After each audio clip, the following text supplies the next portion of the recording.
present, so why don't we go ahead and call the roll? Vice Mayor Baxter. Here. Commissioner Flores. Here. Mayor Marino. Here. Commissioner Powell. Here. Commissioner Sachs. Commissioner Weiss. Here. Commissioner Woodward. Here. Thank you. Thank you. I've asked Commissioner Flores to do the invocation and lead us in the pledge.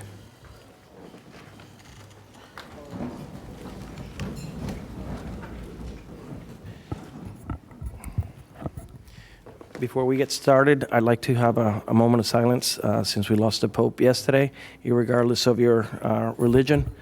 If we could just hold a moment of silence, please.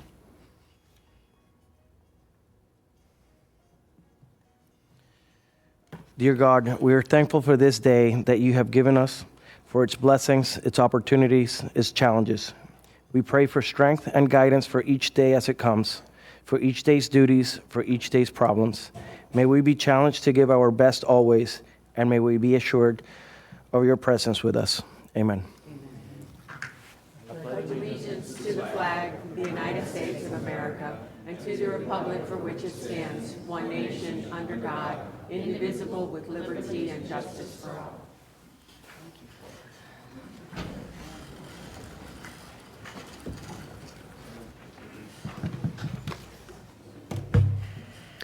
Thank you. Are there any additions, deletions, or modifications to the agenda? Good morning, Mayor, Vice Mayor, members of the board. There's one addition. It's an add-on, and that is a motion requesting the board schedule a private meeting, attorney-client session, and that will be next Tuesday at 1 p.m. Thank you. May I get a motion to adopt the agenda as amended? So moved. I have a first from the Vice Mayor, and a second from Commissioner Weiss. Actually, I have a first and a first since they were at the same time. All in favor? Aye. All opposed? See that motion carries 7-0. Let's go on to the consent agenda, pages 2 and 3. Does anyone want to pull anything from consent? May I have a motion, please, to accept the consent agenda? So moved. Second. I have a first from the Vice Mayor, a second from Commissioner Woodward. All in favor? Aye. All opposed? See that motion carries 7-0. We are now on to the regular agenda, starting on page 4. I need a motion to receive and file item 4A1, please. So moved. Second. Does anybody want a presentation? Yes. Okay. Where's Dorothy? Come on up.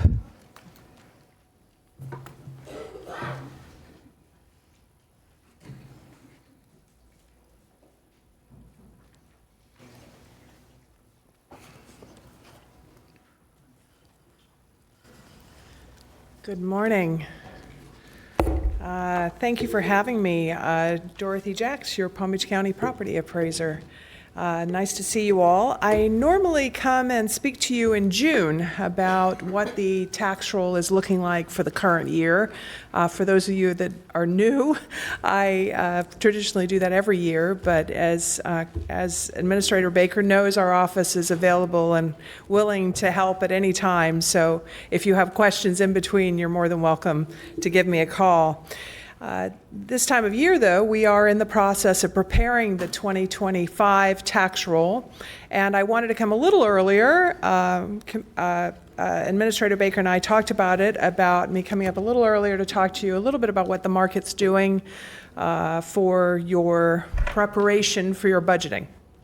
And again, I don't have the numbers yet because we don't give them out until early June. We're still in the process, my office, of data collecting, adding exemptions, getting the values correct, and we do that all the way up until the middle of May. So we will have them for you prior to June 1st. Remembering that always our tax roll is based on what the status of the market was on January 1st. What that means is that we have to look at 2024 to set the 2025 values. And my early look at the data shows three things that stand out in 2024. One was the stability or continued stability of the residential market and how important it is in Palm Beach County. The importance of cap recapture, both the 3% and the 10% cap. I'll talk a bit about that, and also the significant gains in new construction that continue to happen. So let's break that down. I'll begin with the residential market. While the number of sales declined in 2024 from 2023, a 3% decrease in the number of sales year over year. A better gauge for what happened was that the sale prices stayed stable and in some cases went up. The median or the midpoint, which we like better than average, was up about 5% between 23 and 24. So that's a good help to the 2025 numbers as we had a bit of an increase in the sales prices. As a note, the first quarter of 2025 is showing a reduction again in the number of sales, but now also a small reduction in the price being paid for properties. We will await to see what the rest of 2025 brings. We don't use just one quarter. We're using obviously the whole year to set each year, so we've got a lot of time to go to know what this will mean for 2026.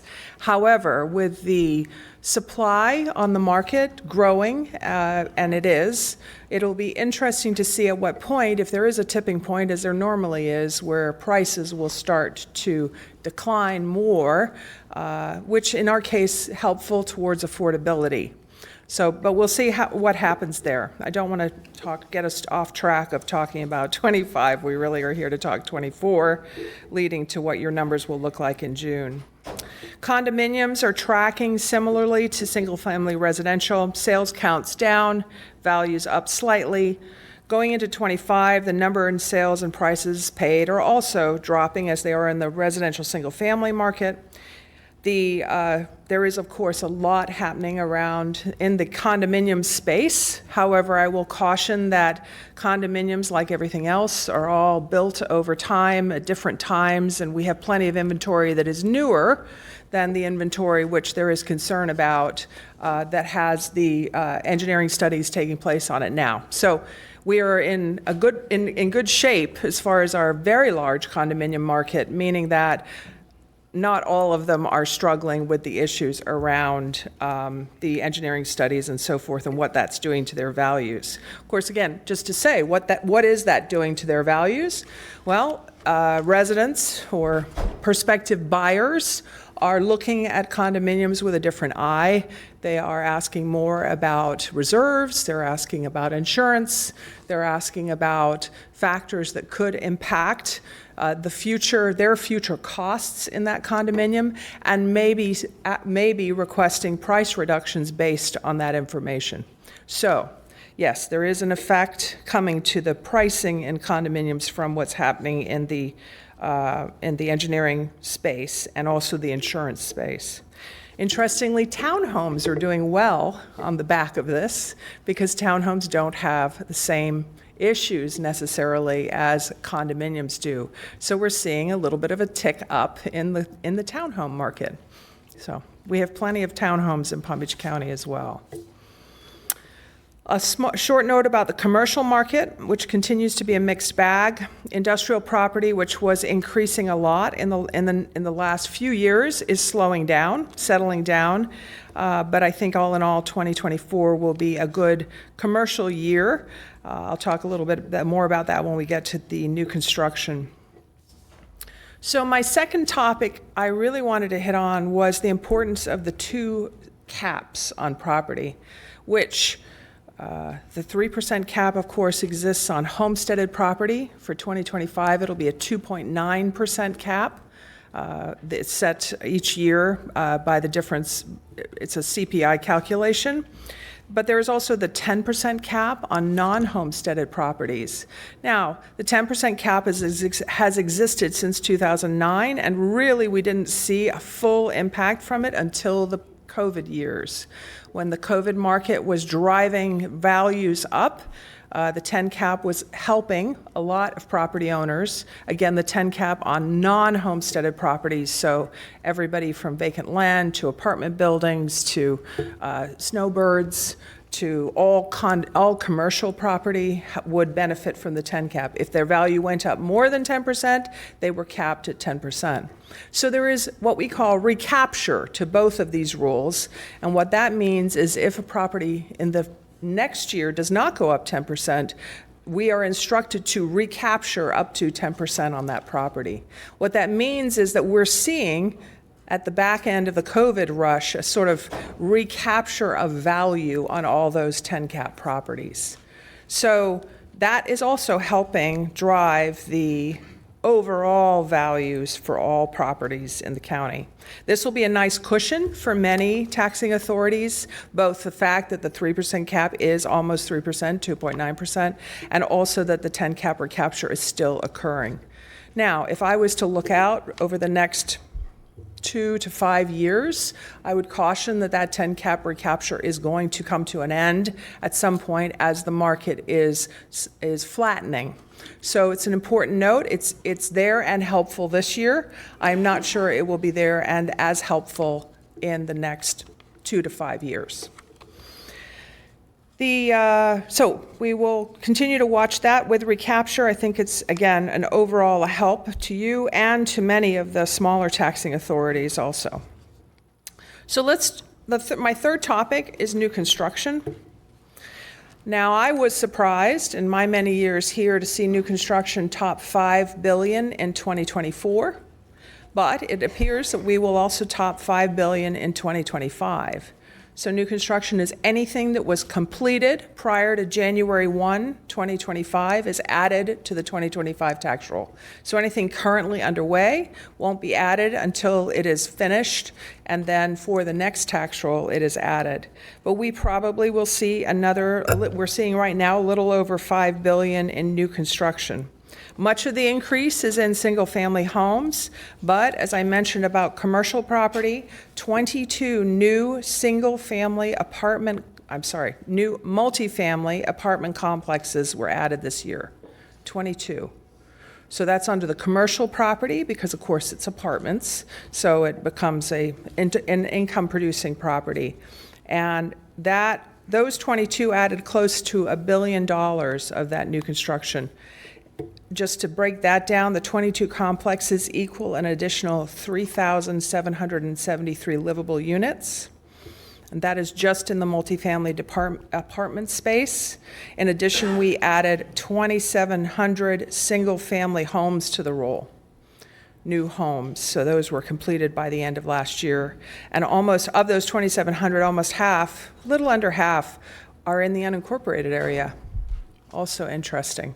So a total of almost 6,500 new livable units added to the tax roll for 2025. New construction is also something that can change drastically from year to year, and new construction is, of course, also impacted by the broader market, the broader national market. So it's something that, again, it is useful to have, not necessarily the best thing to rely on, but I will also say that here in Palm Beach County, we still have a lot of land to build on, and also the cost of construction is rising, which causes the new construction values to rise because all of that new construction is being is better built, probably more solidly built, and so I suspect we'll see a continuation of these high new construction numbers over the next few years. And with that sort of concludes what I formally wanted to say. I'd love to answer some questions if you have any for me, and as always, thank you for your support of our office. Thank you. Commissioner Weiss does have his light on, and then Commissioner Sachs. Oh, thank you very much. Can I call you Dorothy? You can. Okay. Thank you very much, Dorothy. Just two questions for you. On the commercial side of it, how much of that is in CRAs, where that money is then, partitioned only for those CRAs and not to the benefit of the other taxing authorities? Well, I would not have thought a lot of it, surprisingly, because again, even when we think about the unincorporated area, there is only, I believe, one CRA in the unincorporated area, and much of the new construction, that's where it's occurring. While yes, there is certainly new construction happening in some of the downtown cores, I think overall, when you think about especially the fact that much of it is single-family residential, much of the new construction, and is these multifamily properties, which isn't necessarily a tower. It can also be an apartment complex. They're not occurring in CRAs, but we can get you the number, break it down for you a little further. Absolutely, no problem. Thank you. And then also as it relates to the financial markets and into the future, and I know this is hard to look in the crystal ball, but do you all track the financial markets and the ability to finance these projects and what that impact might be? We are, again, it's hard to sort of speculate on it this early in this year because a lot has changed in the market just in the last 3 months. I think all of us are waiting to see what's going to happen over the next year, what it means to us in Palm Beach County. I think in many ways we are insulated from a lot of the development problems that will come out of a slowing economy because we still have a lot of interest from people who want to develop in this particular area in Florida, but also in South Florida. And really, Palm Beach County is right there at the center of it now as Broward is built out. I mean, Broward really is east to west built out. They can only go up now. And Miami-Dade certainly still has a fair bit of land to build, but also a very large population already. So, Thank you.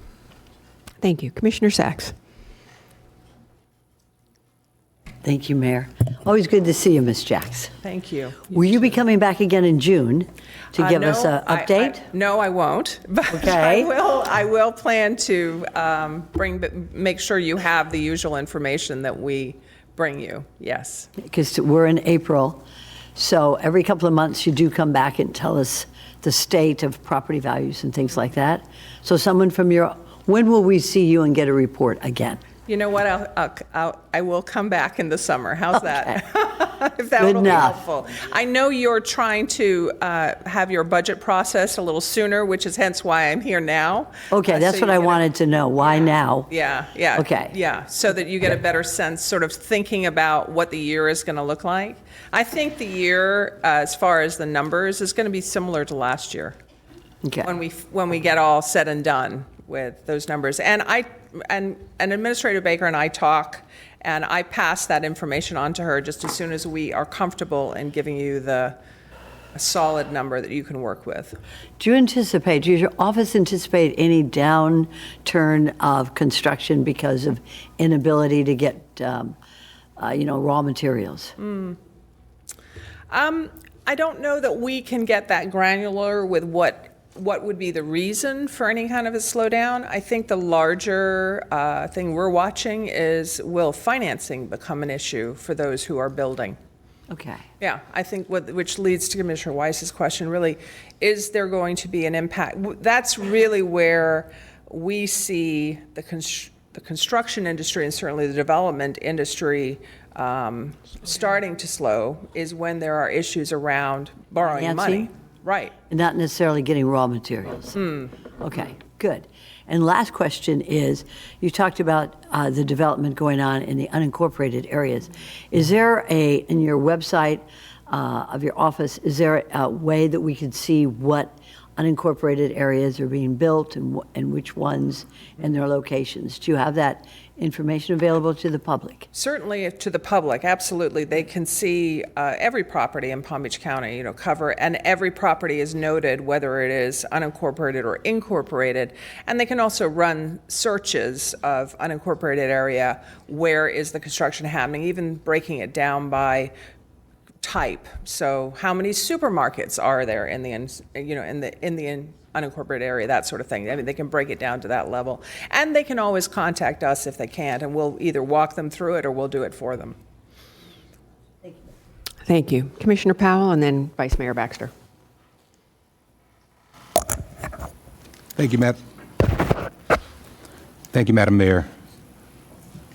Property Appraiser Jacks, you talked about this idea when it comes to rental properties, 10% on non-homesteaded units, and you then elaborated to talk about recapture and being up to recapture up to 10% of that value, I guess, even moving forward. Who does that benefit? Does that benefit the owner of the property, or is that beneficial to the local government or the government, the taxing authority? It's beneficial to the government, to the taxing authorities. So if you are in a, and it's also beneficial to the landlord who is paying the property tax. So the 10% cap on non-homesteaded property is annually, if your value was going to increase or does increase more than 10%, say 14%, as we saw during COVID quite commonly, 14%, 15%, that sort of thing, then the amount you pay tax on only goes up 10%. But then there's that extra 5% that is recaptured the next year if their value doesn't go up another 10%. So the property owner, the landlord who's paying the tax bill, may only see his taxes go up 10% because of the 10 cap. But in the next year, it'll go up maybe another 5% even though the value might have stayed flat. Do you see? So I do. So now what does it do for the taxing authorities? It provides a steadier drop because instead of every year going to market and then suddenly the market drops out, every year this 10% recapture helps soften the drop. Thank you. Follow up. So for those non-homesteaded properties, that 10% that would increase and then the recapture of that 5% the next year would essentially be more than likely, if you own a property that you're renting out to someone, would be passed on to that person who's renting, which would more than likely increase or push them to increase the cost of the rent, correct? That would normally be what a landlord would do, yes. That is sort of a standard business practice. And in the last few years, the combination of both increasing property taxes and increasing insurance, we've seen a lot of renters facing increases in rent in order to provide the income back to the owner, the landlord, to pay those expenses. Thank you. That was what I wanted to make sure I was understanding clearly. Thank you, Madam Mayor. Thank you. Vice Mayor. Thank you, Mayor. Good morning. Thank you for coming up. A couple questions. You had mentioned that you weren't coming back in June. What prompted the earlier visit? Oh, your staff asked me to come, yes. Okay. Thank you. And also, I wanted to know if we needed you to come back in June, would you be willing? Absolutely, yeah. It's not, I'm happy, I don't want to bore you with my presence I'm happy to come and chat and fill you in on what we're seeing, but yes, I will. I'm not saying no, the question is, I'm here now, but I'm more than happy if you need me to come back later, yeah. Appreciate that, thank you. Thank you.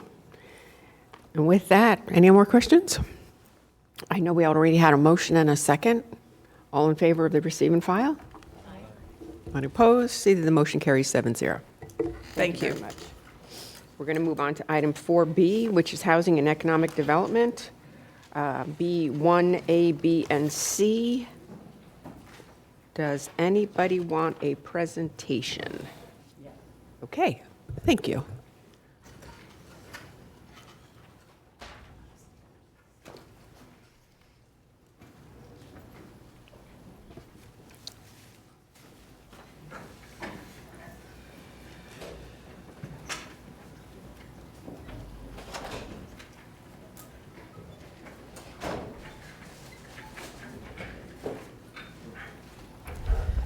Good morning, Sherry Howard, Deputy Director of Department of Housing and Economic Development.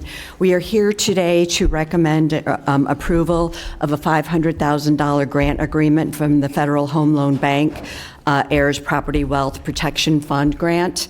On October 22nd, the Department of Housing and Economic Development was authorized to apply for the grant. And in March, we were awarded that grant, that $500,000, and that was with the approval of the $500,000 match from the county. We are the grant recipient. We're going to be partnering with legal aid for project implementation. And when we were here at the board to get approval, we had delegated authority, but the grant agreement in itself contains indemnification language, which requires board approval. The county attorney's office determined that the risk is minimal to the county, so approval is recommended. I did leave for you up there a list of a large map of the census tracts that are eligible for these services.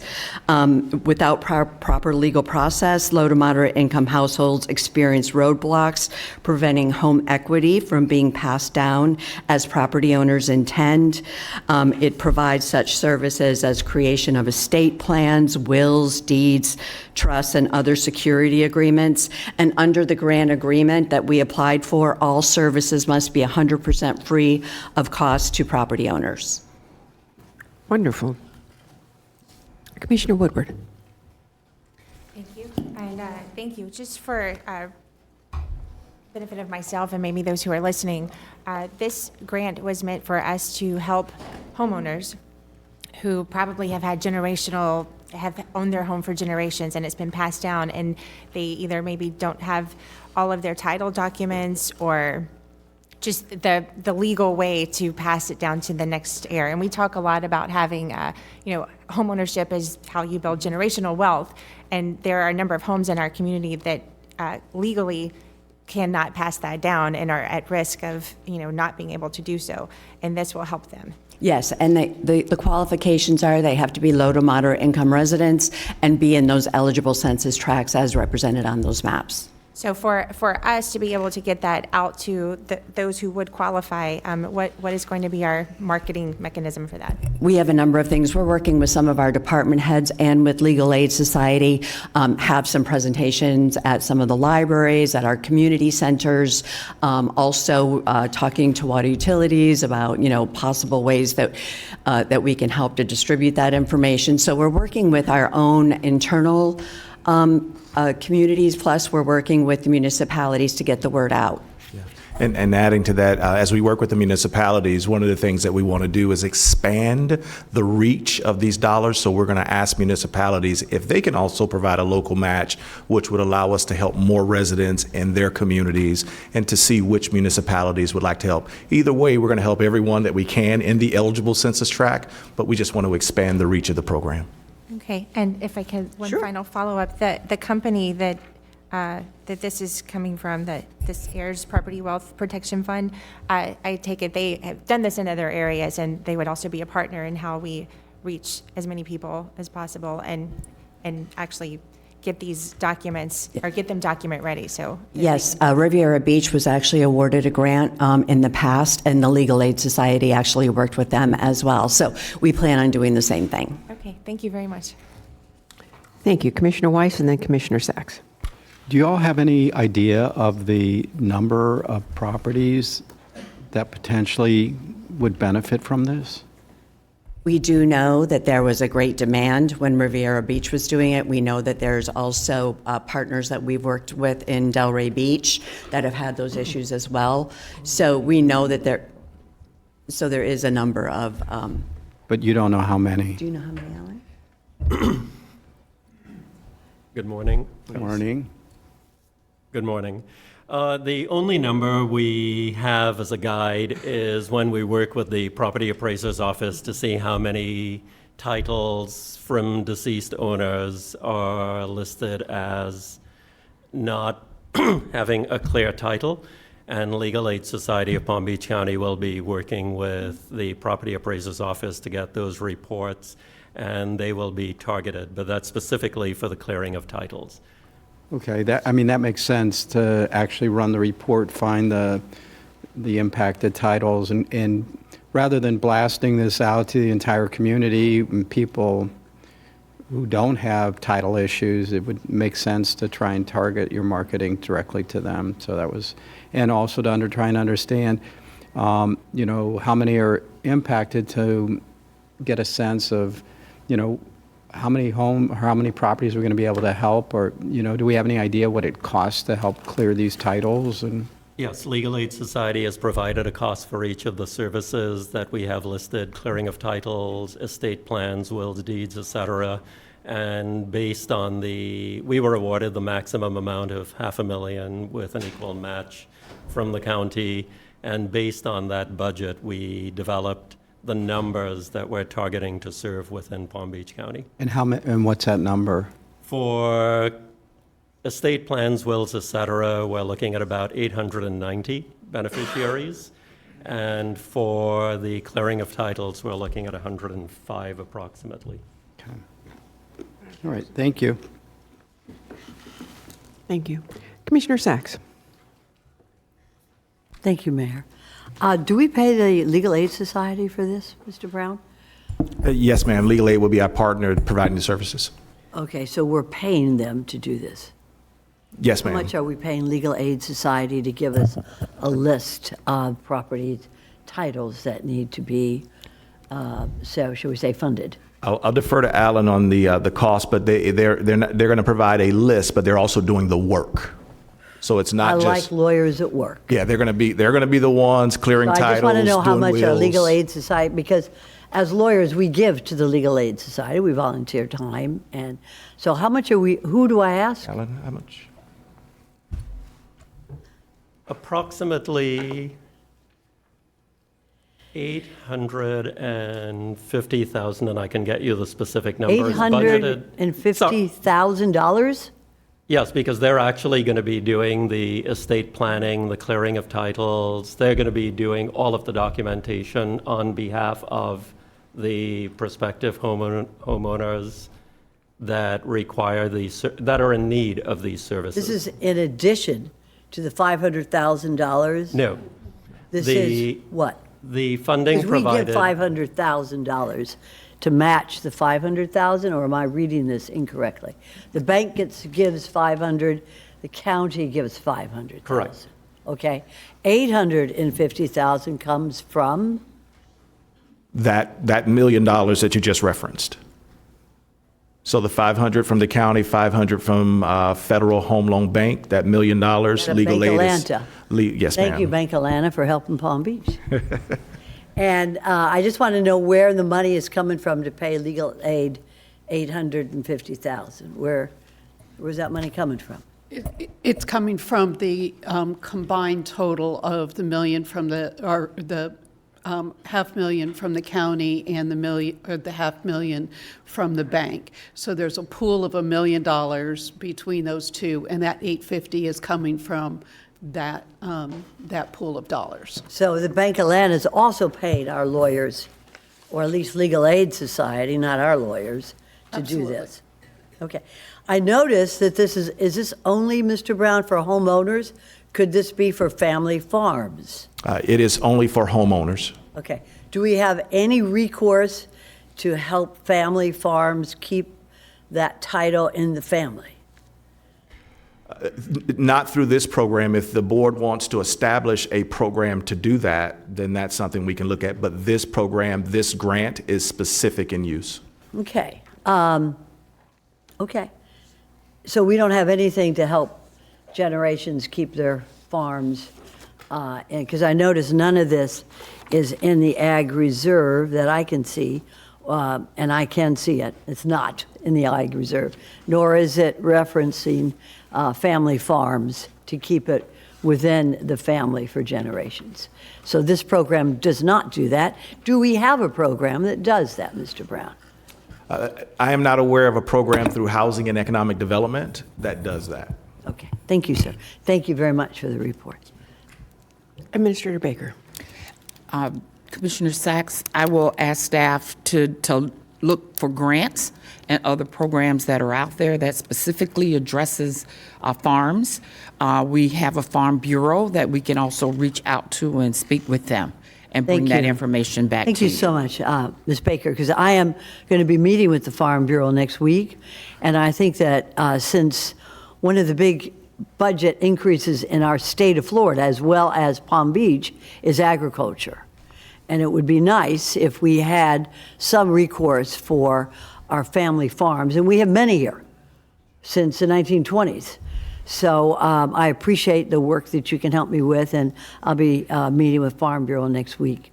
Thank you very much. Thanks, Ms. Baker. And just to reiterate, this program is our way of taking the burden of the cost of what the homeowner would have to be paying. So this is a free service to them. As your last line says, all services must be 100% free.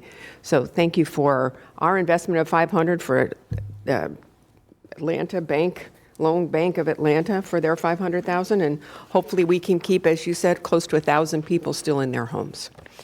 So, any other questions? Did we do a motion in a second yet? Okay, we have a motion from Commissioner Weiss, a second from Vice Mayor. That would be for items B. Can we take these together, Attorney Kaufman? That would be for items B1, A, B, and C. Okay, all in favor? Aye. All opposed? See that motion carries 7-0. Thank you very much. Okay, now we're going to have a shuffle up and deal.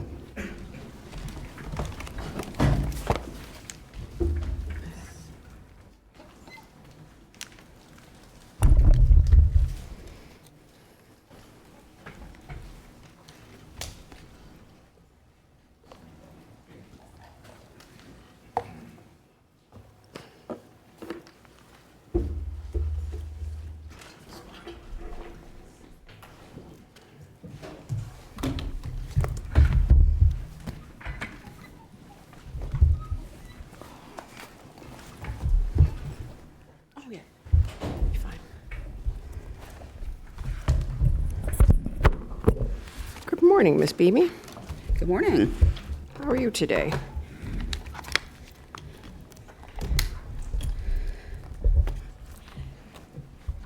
Alrighty, so this is a carryover from last week. Yes. And how would you like to start? How would you like to start? Just good morning, Mayor, members of the Board of County Commissioners. At the April 8th, 2025 meeting, the board postponed the award of the food, beverage, and retail concession agreement at the Palm Beach International Airport for Package 2.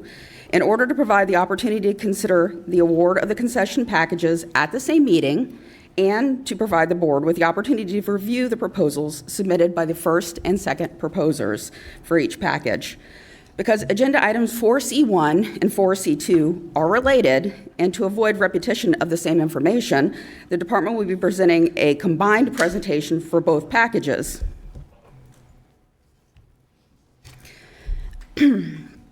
However, we're recommending that public comment and the board's decision be addressed separately in order, commencing with package 1 based on the requirements of the RFP. Representatives of the first and second ranked proposers are available today to provide presentations at the board's discretion. Because these are regular agenda items, there is an opportunity for public comment based on the number of attendees and the fact that the proposers have been provided the opportunity to provide a presentation. The department has requested that the proposers and their partners consolidate their public comments to the extent possible. The department issued RFP 24-10 in May of 2024 for 2 food, beverage, and retail concession agreements. The RFP provides for the update of all restaurants, shops, and vending concessions at PBI with new concepts, which we developed in multiple phases to ensure continued customer service. The concession units were offered in 2 packages. Package 1 includes all Concourse A and B concession units and designated pre-security concession units and various vending locations. Package 2 includes all Concourse C concession units, designated pre-security and future post-security concession units in the main terminal, and various vending locations. Although the proposers were permitted to submit proposals for both packages, Each proposer can only be awarded a single concession package in accordance with the RFP. In accordance with RFP requirements, the selected proposer for Package 1, Host Hudson LLC, was eliminated from consideration by the Selection Committee for Package 2. The agenda items presented to you today provide for the award of 2 food, beverage, and retail concession agreements. The current agreements expire on April 1st, 2026, which is important, since the concessionaires will be required to commence construction of new and temporary concession units prior to the expiration of the current agreements. Construction of the units and phasing will require significant coordination with the department and its contractors due to the number of concurrent construction projects currently underway.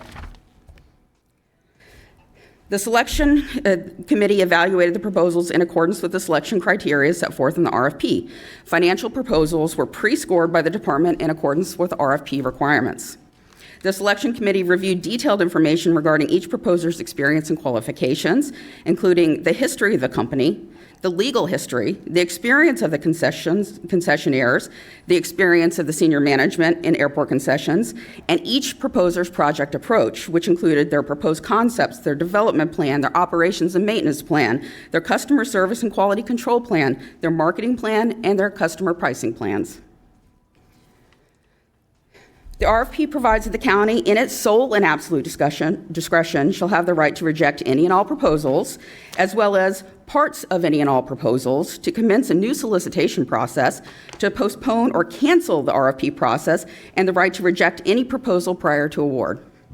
Although the RFP provides wide discretion to reject and cancel the process, the decision by the board must be based on the content of the proposals submitted by each of the proposers, taking into consideration the selection criteria set forth in the RFP. New or alternative proposals made during an oral presentation today should not be considered as the basis of your award for a concession agreement. Negotiation of changes following the award of the agreement is permissible. However, you should not base your decision to award based on future negotiated changes. The board should also note modifications of a concept may affect the financial terms of a concession agreement. For example, selected proposers all propose payment of 15% of gross revenues from the sales of each market location. Converting a unit from a proprietary brand to a national or a local brand may result in increased license fees and capital costs to the concessionaire, resulting in a requested reduction in the percentage rental to the county. 2 proposals were received for Package 1 and 4 proposals were received for Package 2. Host Hudson LLC was recommended for the award of Package 1. Paradis Lagardère was recommended for the award of Package 2. As the selected proposer for Package 1, Host Hudson was eliminated from consideration for Package 2 in accordance with the requirements of the RFP. The Department of Airports is recommending the approval of the food, beverage, and retail concession agreements in accordance with the selection committee's recommendations. The department's recommendation is based on several factors, including the selected proposals meet the goals and objectives of the RFP, including highlighting high-quality local and regional concepts and products, and provide a wide variety of options at all price points. The selected proposers also demonstrated a comprehensive understanding of the PBI passenger based on their thoughtfully curated concepts, menu offerings, and products. As you know, PBI is consistently recognized as one of the best domestic airports in the United States. I have personally negotiated millions of dollars of contracts on behalf of the Board of County Commissioners, including concession agreements. So you can trust me when I say that awarding the concession agreements to selected proposers will result in an award-winning concessions program, will improve the customer experience, and will generate significant revenues to the county. In addition to the reasons outlined on the prior slide, awarding to the selected proposers will also allow us to expedite implementation of the program. The need for construction of temporary concession units will be reduced because Host International and the Parity Shops are existing partners who can continue to operate the existing concessions as temporary locations during the construction period or agree to the extension of their contracts under the existing agreements to accommodate the transition. The award will also reduce the need to identify temporary office and storage spaces, since the spaces that they currently occupy can continue to be utilized pending the completion of the final program. This is significant because we're currently space constrained based on the number of ongoing construction projects that we have going on in the terminal. The award also reduced the risk of litigation, since the award is consistent with the recommendation of the selection committee and the RFP. Although contemplated by the RFP, canceling the RFP process will further delay implementation of the program, divert limited staff resources from other important projects, and ultimately impact the overall customer service and experience. This RFP has been in progress for approximately 3 years. The proposers have extended significant resources to developing partnerships and have expended hundreds of thousands of dollars to prepare and submit their proposals. One proposer indicated that it had expended more than $750,000 to respond to this proposal. For these reasons, and among others, the department recommends the board award the concession agreements in accordance with the recommendation of the selection committee, which will allow us to move forward to build an award-winning concessions program. Now I'm going to go through a brief overview of the selected proposer's proposal for package 1, Host Hudson. The percentage of gross revenues to be paid to the county will vary by concept type. The proposers were asked to propose a percentage within a specific range consistent with industry standard. Host Hudson proposed the maximum percentages provided in the RFP, a minimum capital investment of almost $16 million to be spent towards the development of new concessions, a midterm capital investment of almost $5 million to update the concessions during the term of the agreement. It should be noted that the actual investment is likely to be higher based on limitations set forth in the agreement for amounts that may be counted towards the minimum annual investment or minimum capital investment requirements. Host Hudson proposed a joint venture which included 26% ACDB concession disadvantaged business enterprise participation. On April 15th, 2025, Host Hudson requested to terminate one of its joint venture partners, Tara Enterprises. The concession agreement and the ACDB regulations provide a defined process for the termination and substitution of ACDB partners. An ACDB partner cannot be terminated without the county's consent, which may only be granted for good cause. If the county consents to termination, Host Hudson is obligated to use good faith efforts to achieve the original ACDB goal of 25%. Host Hudson has proposed to increase the remaining joint venture partners' participation in order to achieve its 26% commitment to the county if the county consents to the termination. The joint venture partners have signed the joint venture agreement with the exception of Tara Enterprises, and the department will formally respond to the request to terminate in accordance with the concession agreement and applicable regulations that the board elects to award to Host Hudson based on the information and the documentation provided by the parties. I'm happy to provide additional detailed information if requested. However, as I mentioned, this process is contemplated by the concession agreement and the regulations and should not be considered as a basis as rejecting the award of the concession agreement to Host Hudson. In terms of comments, concepts, this slide depicts the general location of the new concepts. The first phase of the concessions program will provide for the build-out of the recently completed shelf space on Concourse B. The concept that's proposed for the new shelf space on Concourse B is Rocco's Tacos. Rocco's Tacos opened in West Palm Beach in 2007 and now has 9 locations, including Boca Raton, Delray Beach, and Palm Beach Gardens. This is a rendering the future end of Concourse B, as well as the proposed marketplace and bar that would be constructed in conjunction with the final phase of Concourse B. The Worth Marketplace will feature local and regional products, as well as 4 local restaurants, Cholo Soy, Field of Green, Smoothie Me Please, and Grease Burger. In addition to the Worth Marketplace, the central area at the end of the concourse will feature Tequesta Brewing Company, a local brewery, which will include a full bar with spirits, wine, and food that can be ordered through QR codes stationed at the bar and the tables. In addition to new restaurant spaces, the program will include new shopping opportunities. The proposed Bit and Bridal Market will feature Oceana Coffee, a local coffee concept located in Lake Park, Jupiter, and Tequesta, and products from Hive Bakery and Cafe located in West Palm Beach. In addition to the local coffee, the program will include the most popular national coffee brand, Starbucks, and the most popular brand at airports, and the most popular brand at PBI, according to a passenger survey. Palm Beach Illustrated will provide travel essentials and feature local and regional products from locations throughout the county. We're currently in the first phase of the Terminal Connector project, which will provide for the replacement of the existing skylight and the demolition of the existing concessions located on the south side of the main terminal. Package 1 included 3 pre-security units that will be located outside the future secure connector. The goal is to complete the update to the pre-security concessions before demolishing the existing concessions that will be located in the future secure connector. This slide depicts the preliminary concept for the connector, and the final concept will be brought back to the board as part of the design contract for the board's consideration. The proposed concepts for the pre-security concessions in Package 1 include Avocado Grill, a popular West Palm Beach restaurant, the Palms Market, which will feature local and regional products throughout Palm Beach County, and an automated bit and bridle that will offer 24-hour customer service.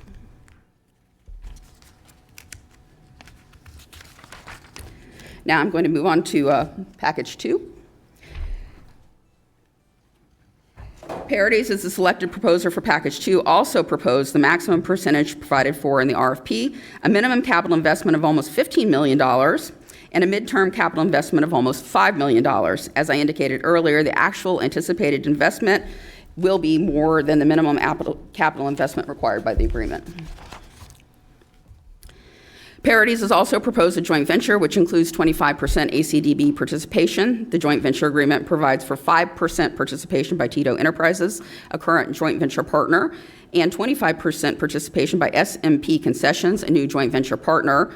The joint venture agreement also provides Trendy Gourmet Foundation, Inc., with the option to become a 10% joint venture partner upon receipt of ACDB certification. If exercised, Trendy Gourmet will become a 10% JV partner, and SMP Concessions participation would be reduced by 10%. This slide depicts the general location of the new concepts.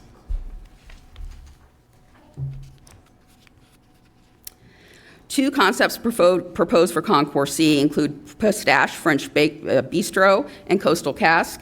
Pistache is a local West Palm Beach restaurant that's been in operation since 2008, generating approximately $5 million in annual sales. Coastal Cask is a bar concept that will include a breakfast, lunch, and dinner menu. This is a rendering of the marketplace and bar proposed for the central area near the end of Concourse C, where the current CNBC and Blue 2O bar are located. The proposed Verde Market will feature Pump House Coffee, a local coffee sold in Jupiter and West Palm Beach, and grab-and-go items from Panachery, a local bakery and cafe. In addition to the Verde Market, the concession unit will include a Vino Volo, which is one of the most popular airport bars in the industry, featuring wine, cocktails, craft beers, and small plates. Parodies has also proposed 3 new concepts to replace the Chili's at the end of Concourse C, including Havana, 2J's, and Tropical Smoothie Cafe. Havana is an award-winning Cuban restaurant that's been in operation in West Palm Beach for more than 30 years. In addition to Havana, Parodies proposed Tropical Smoothie, which is a popular national concept, and 2J's, a popular New York-style deli that was founded in Palm Beach in 1981 with locations throughout Palm Beach County. In addition to new restaurant spaces, the program includes new shopping opportunities. Ocean Boulevard will feature products from local and regional vendors. Flagler Exchange will provide a wide variety of travel essentials, including magazines and books, grab-and-go snacks, and souvenirs crafted by local artisans. In addition to Pump House Coffee, Concourse C will also feature Starbucks coffee. Package 2 also includes 3 units in the main terminal. 2 of the units, Worth Avenue Market and the Dunkin' Donuts, will be located outside the future connector. It's worth noting that Parodies has proposed 2 of the most popular national coffee concepts, as well as a local coffee as part of its proposal, which is really truly significant for an airport our size. In addition to 2 pre-security locations, Parodies has proposed The Turn, a PGA golf concept that will be initially located pre-security and will become a future post-security concession upon completion of the connector project. Here's a rendering of the 2 pre-security units. In addition to the Dunkin', Worth Avenue Market will feature grab-and-go from Panachery, travel essentials, and gifts from a variety of local and regional vendors. And finally, the Turn has been proposed for the central main terminal area. The Turn will include a specialty retail shop with PGA branded products, as well as a full-service bar and restaurant. The Turn will also feature a full swing golf simulator, but will allow passengers to play on 84 world-class golf courses, including the PGA National, which is the home of the Cognizant Classic. In the Palm Beaches. Representatives of the proposers are currently in the audience and are prepared to make 10-minute presentations. Presentations by the proposers are at the board's discretion. However, if the board is not inclined to award the concession agreements in accordance with the recommendation of the selection committee, it is strongly recommended that the board hear presentations by the first and second ranked proposers prior to rendering its final decision. If the board decides to hear oral presentations, the first presentation would be provided by host Hudson as the selected proposer for package 1, followed by SSP America as the second-ranked proposer. After presentations for package 1, Parodies Lagardère will present as the selected proposer for package 2, followed by SSP America as the second-ranked proposer. And as an alternative, SSP America has also provided a consolidated presentation for both packages, which may be presented at the board's discretion. After the presentations, we would recommend that the board members move forward with public comment on package 1. Thank you. How many cards do we have for package 1? 14. Okay. We are going to consolidate those cards. If you're in support of one, please just say we're in support. We're going to give you 2 minutes each, but I would caution you to take less time than that if you can. Laura, one quick question. Has anything from the proposers, has anything changed? In terms of? People that they're going to include in their packages or anything of that nature? And if there is a change, how does that affect us financially? So I am not aware. So our recommendation is that the board award based on the proposed packages.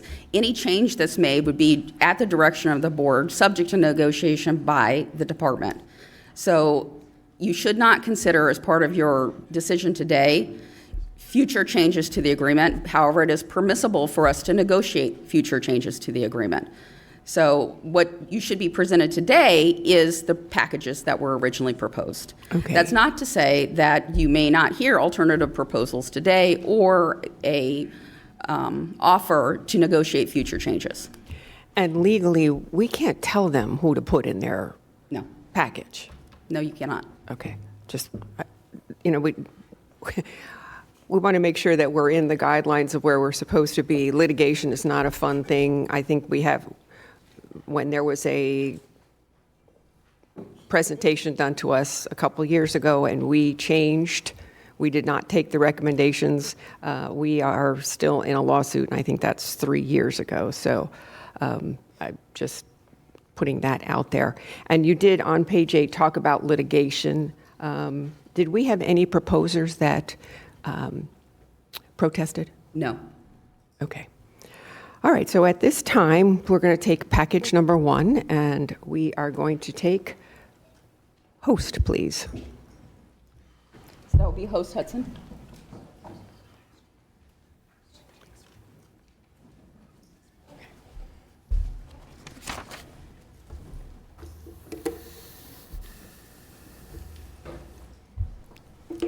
Okay, your time is starting. Is it up? There we go. Well, good morning. My name is Steve Johnson. I'm the president and CEO of HMS Host Hudson, and it's an honor to be here today to present to you. With me here today, I have Daryl and Corey Searcy. Behind me, there they are. Christina Corge, where's Christina? Over there. Jose Montez, Jose. And our Senior Vice President of Business Development, Michael Price. Shelby Scales, our Vice President of Small Businesses. So, as well as many of our local partners, vendors, brands who are here with us in the audience today. When the RFP came out, our strategy was to really marry the best-in-class operations with what we could find here in the Palm Beach area. Best restaurants, best brands, best vendors, even the farming community. So, and it wasn't just here in West Palm, it was really in the areas around it. It's Boca Raton, it's Jupiter, it's Wellington, to find the best in the area. And the idea was that when people visited Palm Beach, even if they didn't get to go everywhere in the county, they got to taste some of the food on their way out, and they got to hopefully leave with a product that maybe was unique to the area. So the vision for the RFP was that. Hopefully we'll fulfill that. We're experts at this. We have over 300 different local brands in airports across the U.S. that we brought from the street, from communities, into airports. At HMS Host and Hudson, we have a storied history of operational excellence. These are just some of the awards we've won in the last couple of years. The ones we're really proud of: Best Overall Restaurateur by AXN in 2025, Newsweek just voted the top 10 airport full-service restaurants. We have 6 of the top 10.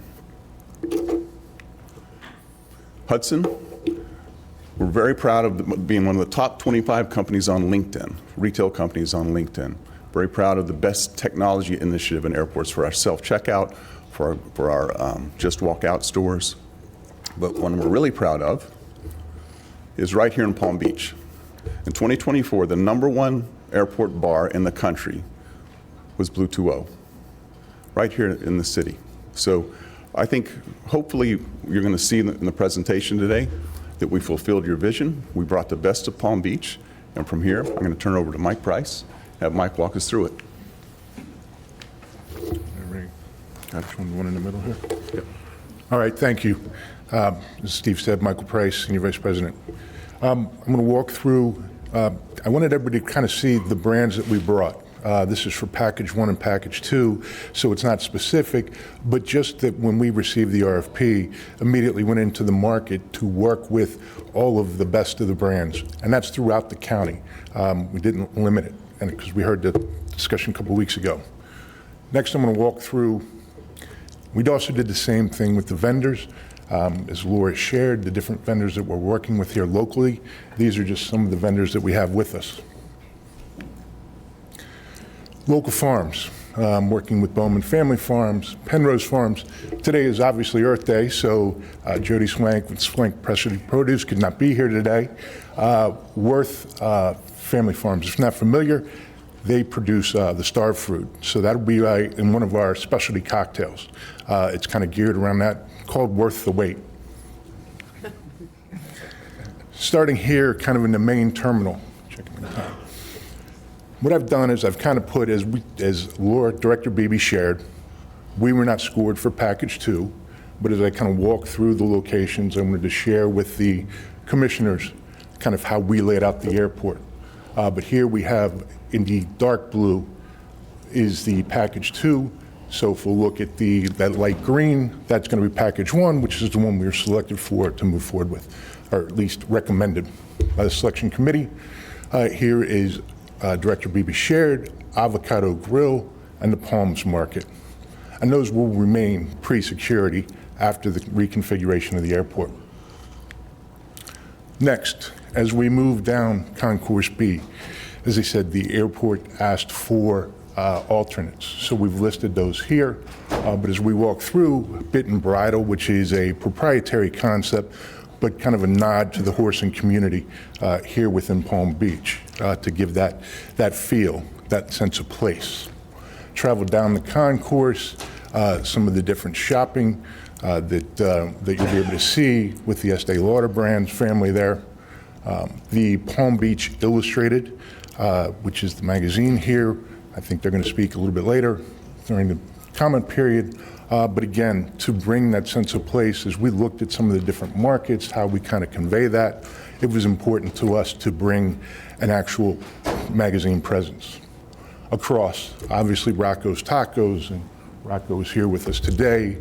Iconic, started in downtown, but of course is now, I'd call it a regional brand, on its way to being a national brand. The alternate there was 2J's. Down at the end, took Wester Brewing Company. As Director Beebe shared, we currently operate in the airport. There is currently construction undergoing. To work with the airport, we brought in a local bar kiosk to be able to put it in there because we were closing one of the existing locations, willing to do that. Flights are being transferred down to Concourse A, so we brought in a temporary operation down there for the market to serve the passengers. So certainly as we go forward, we're flexible. We have the ability to be able to do that, to bring in other concepts. So we'll do that. Traveling a little bit further down is the Worth Marketplace. In there you see, at least recommended, Cholo Soy, Field of Greens, and we have Hess with this as well. And of course, Smoothing Me Please from Riviera Beach. We have Ashley here with us, and Grease Burger. And again, the bar at the end will be the Tequesta Brewing. So we've really tried to make sure that we have a very, very diverse across the county representation of the different concepts. since I have a few minutes left, I'll kind of walk through, that's Concourse C, which we're not talking about, walk you through some of the renderings so you can kind of see the visuals and really get the sense of place, because that was important to us. Avocado Grill, again, this is located pre-security.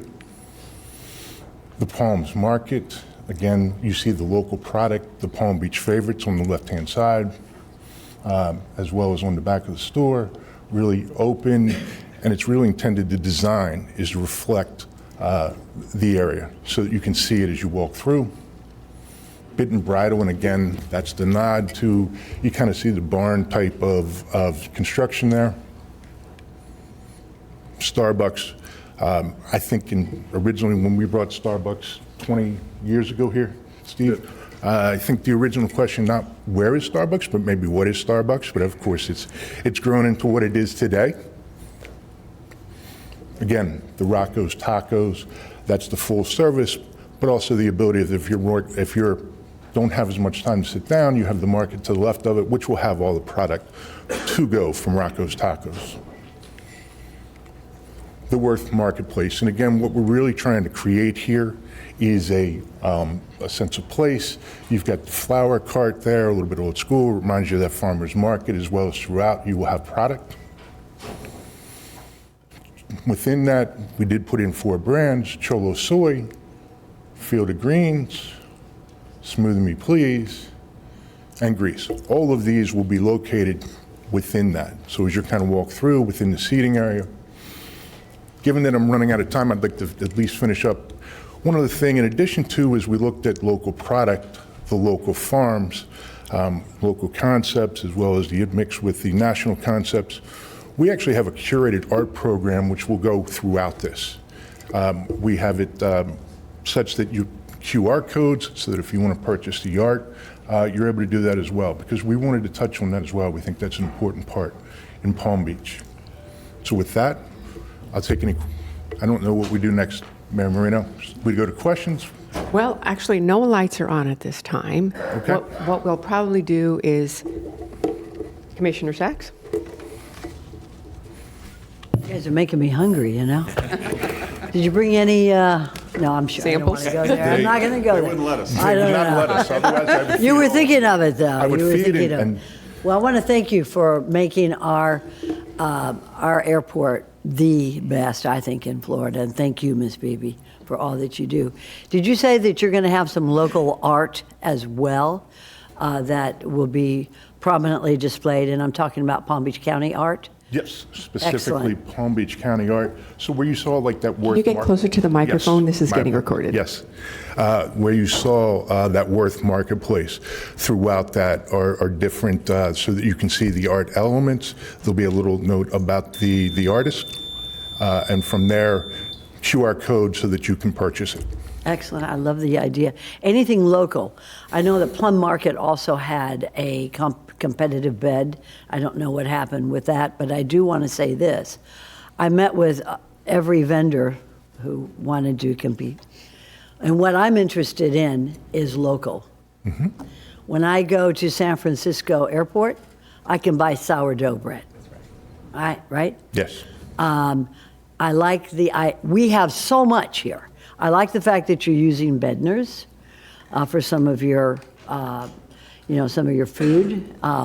It's a good family-owned farm here in Swank that also produces and retails a lot. So whatever you can do to commit to local, one, I think it's good for our people, which is what we're here for.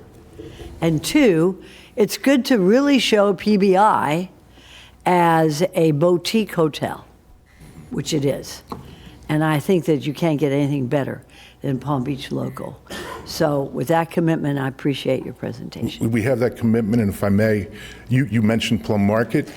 We actually bid Plum Market in Package 2. Now, we were recommended for Package 1, but we are in a partnership with Plum Market, and we have a relationship. So I would leave that out there and not present something that wasn't put in the RFP, but we certainly brought them forward in Package 2. Once we were selected for Package 1, our proposal was not reviewed for Package 2. But to your point, excellent brand, love the idea of what they do. I think Commissioner Weiss, you mentioned that you'd visit the location in Dallas. And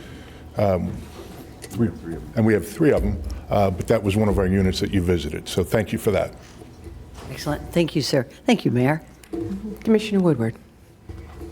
Thank you. I think my first question would be for staff on as far as questions for them. In the bid proposal, they have a number of alternates that are part of it. Is this where we would discuss their alternates that are listed, or? You certainly can. The selection committee actually reviewed the alternates and the primary concepts that were provided and made the recommendation to change one of the concepts. It was the PB, I believe it was PB barbecue, to the grease burger. So we do have the opportunity to modify concepts based on the alternates that were proposed. The agreement gives us full flexibility to change the concepts, the locations, the square footages. So if you prefer one of the alternative concepts, that's certainly something that we could include as part of the award of the agreement. Okay. Well, I don't know if this is the time to get into that discussion, but I know for one of the alternates, you have Kapow listed. It's a restaurant that I know well, and I think it would be a good breakup for some of what else is listed here. The concern that I have, and this is going to be across the board with every applicant, so you're just going first. I went through the menus that were listed, and for anyone that doesn't know, I'm kind of a pain when you have to go eat with me. I can't have dairy, and pretty strictly vegan, but I will eat, fish or eggs if I have to because I need to have food. But dairy is a big problem for me. And I noticed that you have a number of restaurants that have the capability of accommodating someone like me, or there's people who have gluten-free. There's a number of food restrictions that exist in the world. And when we have passengers going through the airport, I find myself routinely stuck with very little options. And I want to make sure as we do this moving forward, every single restaurant, and because you're going to be the overseer of all of these menus, every single restaurant should have accommodations for anyone. So if you're traveling with your family, I wouldn't want to make my whole family go find me another place to eat just because I have my problems. So it's important as you cultivate these, and please don't make avocado toast the only breakfast option that I have everywhere I go. So, I mean, just as you, and this is going to be the discussion for anyone moving forward, because I know some of these restaurants, and I know that they do have options for me. They're not listed in this, but it's not just about me. As I said, there's gluten-free, there's a number of other dietary restrictions that exist. And when you're in the airport, you're not calling Uber Eats for someone to bring you something, you're stuck. And I've had a number of times where I get very mean and angry when I can't find food, and you don't want me just to eat a bowl of hummus either, because that's not pleasant on the plane as well. So not to, whatever, but as we do this moving forward, I think you do have a good variety of restaurants, but every single menu also should have that same type of variety, so that, if someone who has restrictions has options as well, and they can eat with their family or their traveling companions at any of these places. So I don't know if you want to address that now, but that is a big concern that I had with this. No, it's an excellent point, Commissioner Woodward, and I appreciate it. We actually have a team. We have their executive chef out of the support center, but we have chefs throughout the country, and that is a critical part, is to address dietary needs.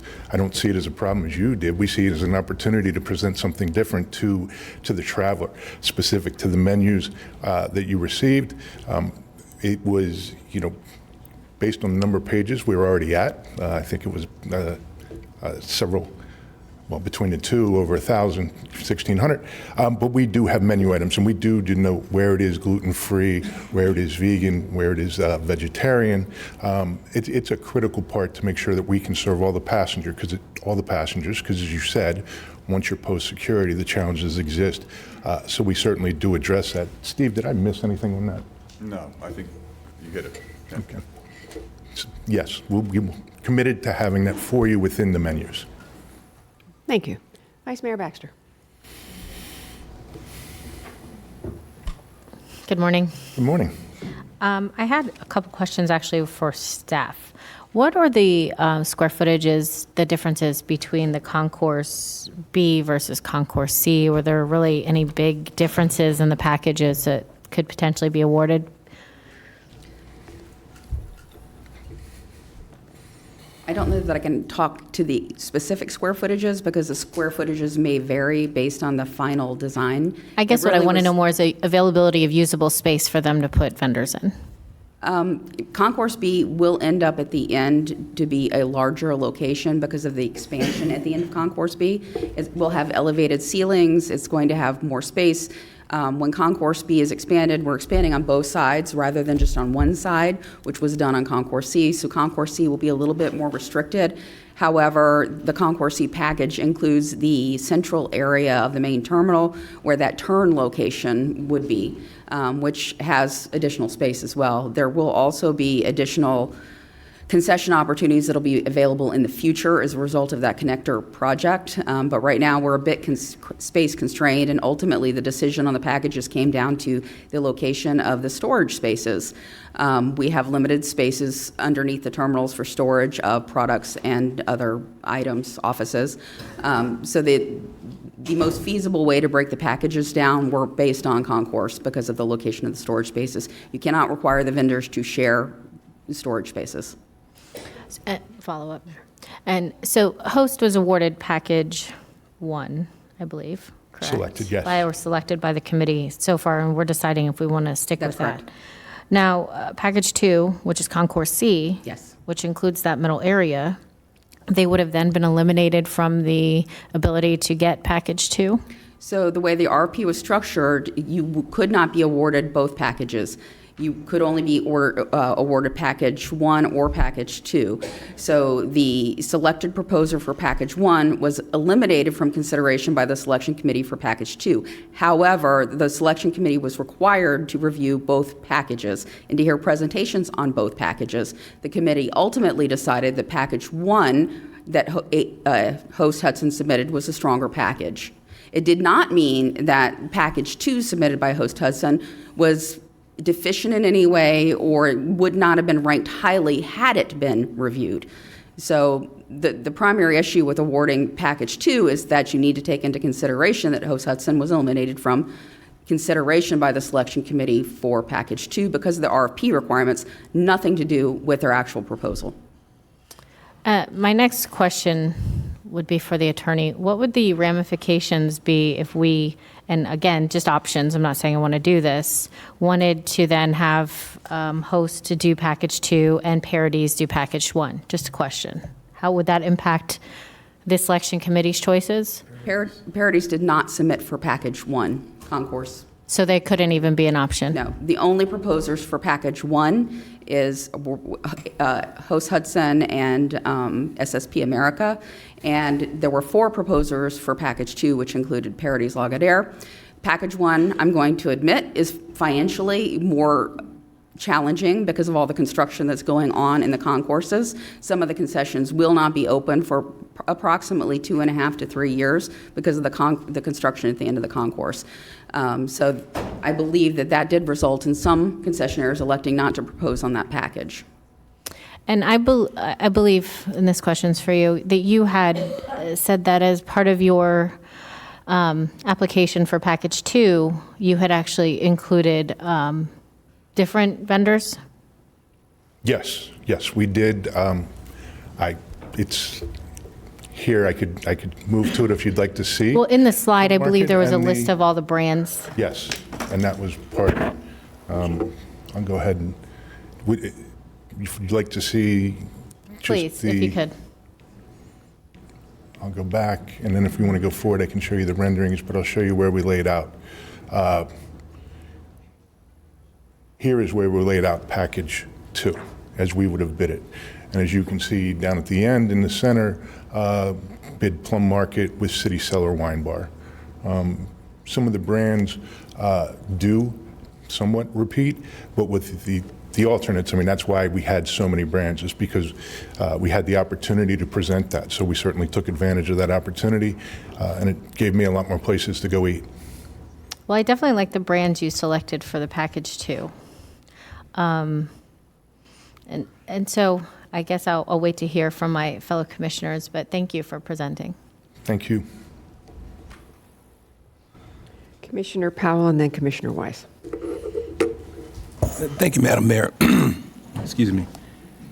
I don't know if this is a question for staff or for the presenters yet, but when you started talking earlier with regard to the ACBDE programs in both Package 1 and Package 2, both that were presented, it seems like they're not complete totally. I know Package 2 indicated that in the ACBDE program, there's a 20%, there's a 5%, there's 75%, with the option to include or to increase that to 10% based on conditions. And then in Package 1, the indication of one partner not signing and the potential changes. And then you also indicated our vote today, it's not based on what could be potential changes. I don't know if that's you who would explain that, or both the presenters for Packages 1 and 2 would present that. So I'll just clarify for Package 1, Host Hudson proposed proposed 26% ACDB participation, which included, I believe, 4 partners.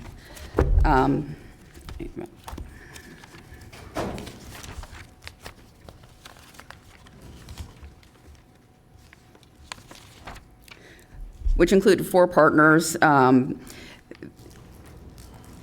As a result of some requested changes to the joint venture agreement between HMS or Host Hudson and Tar Enterprises, it's my understanding that the partners have reached impasse. As a result, Host Hudson is asked to terminate the partner, which is contemplated by the RFP process. It does require the county's consent. It only may be for good cause. We will be evaluating all the responses as part of that. I did submit some additional questions to the ACDB partner yesterday. I'm waiting for a response on that. Ultimately, Host Hudson is committed to 26% participation. They've proposed increasing the participation of the remaining members in order to meet their commitment. So they would still meet their overall commitment.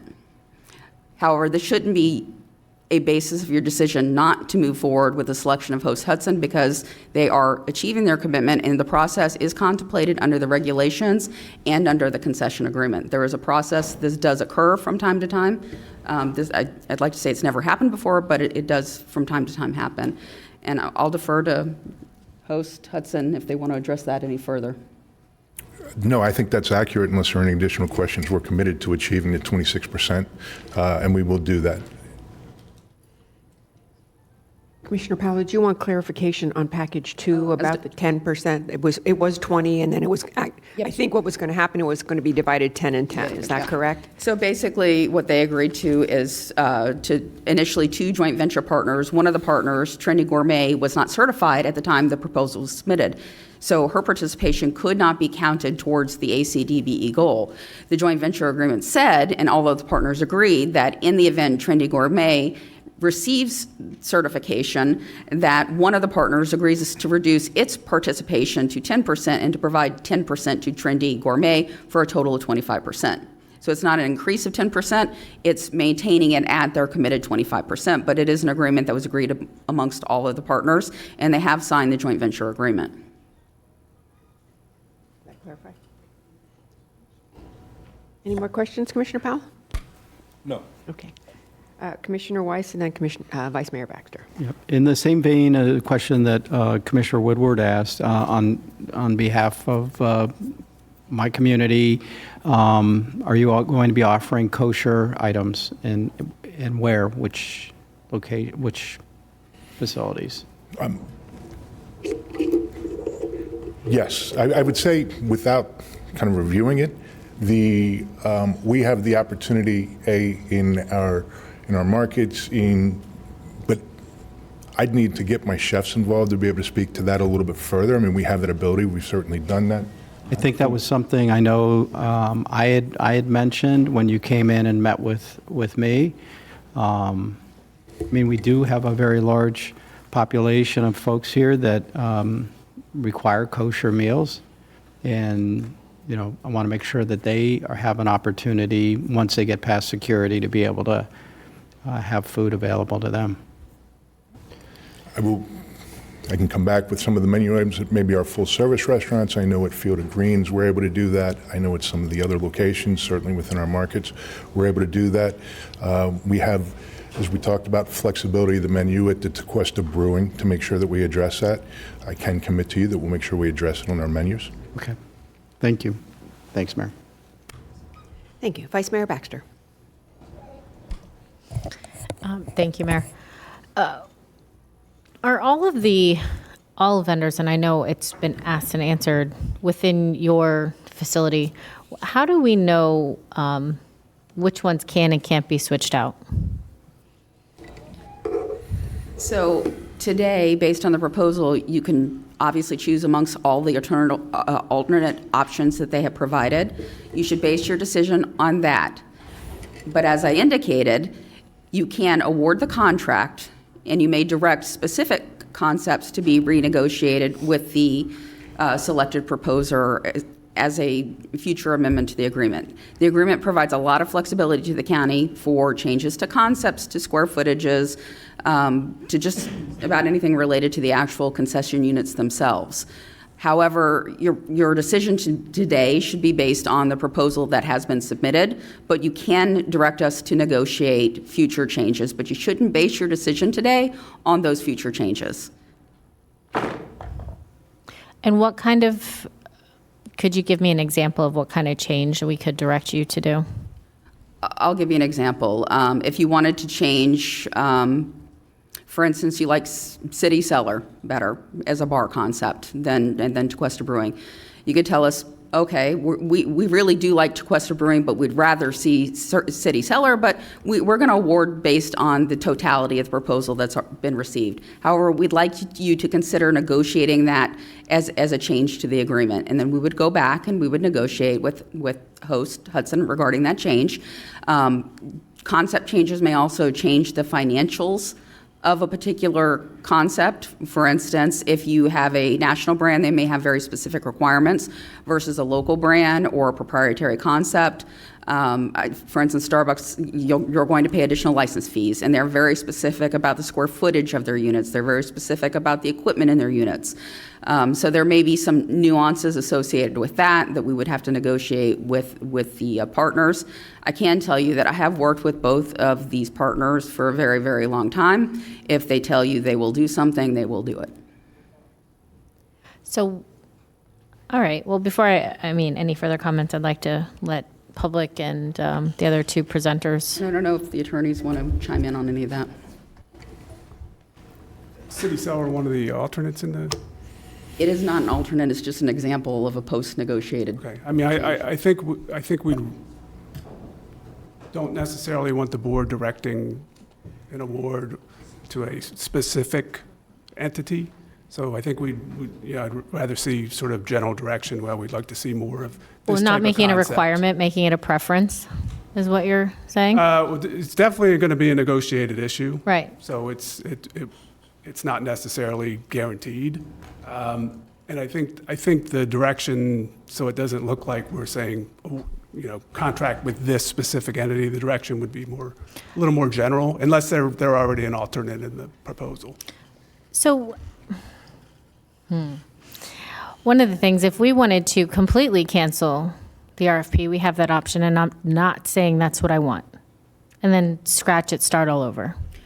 That's absolutely an option. It's one that we hope you don't select because it will delay our concessions program significantly. As far as reissuance, it will take us probably at least 6 months through the process. May I ask why? It's partially recrafting the documents, reissuing, providing the proposers time to submit. You saw the size of the packages of the proposals that were submitted. They're very voluminous, so it is a process. Isn't the majority of that language already in there? It also depends on what changes the board may want to recommend. And what if they're minor changes? Do they still take 6 months? Probably do it in less time. It will divert our resources from other projects, and it will, I can't tell you it will not slow the process down. It will. If the majority of the wording is already there and there are slight changes, I think that's a bigger conversation of why it would potentially take 6 months.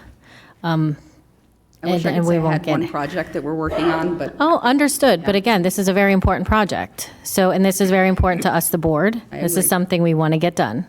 So I would like to, work together, make this happen.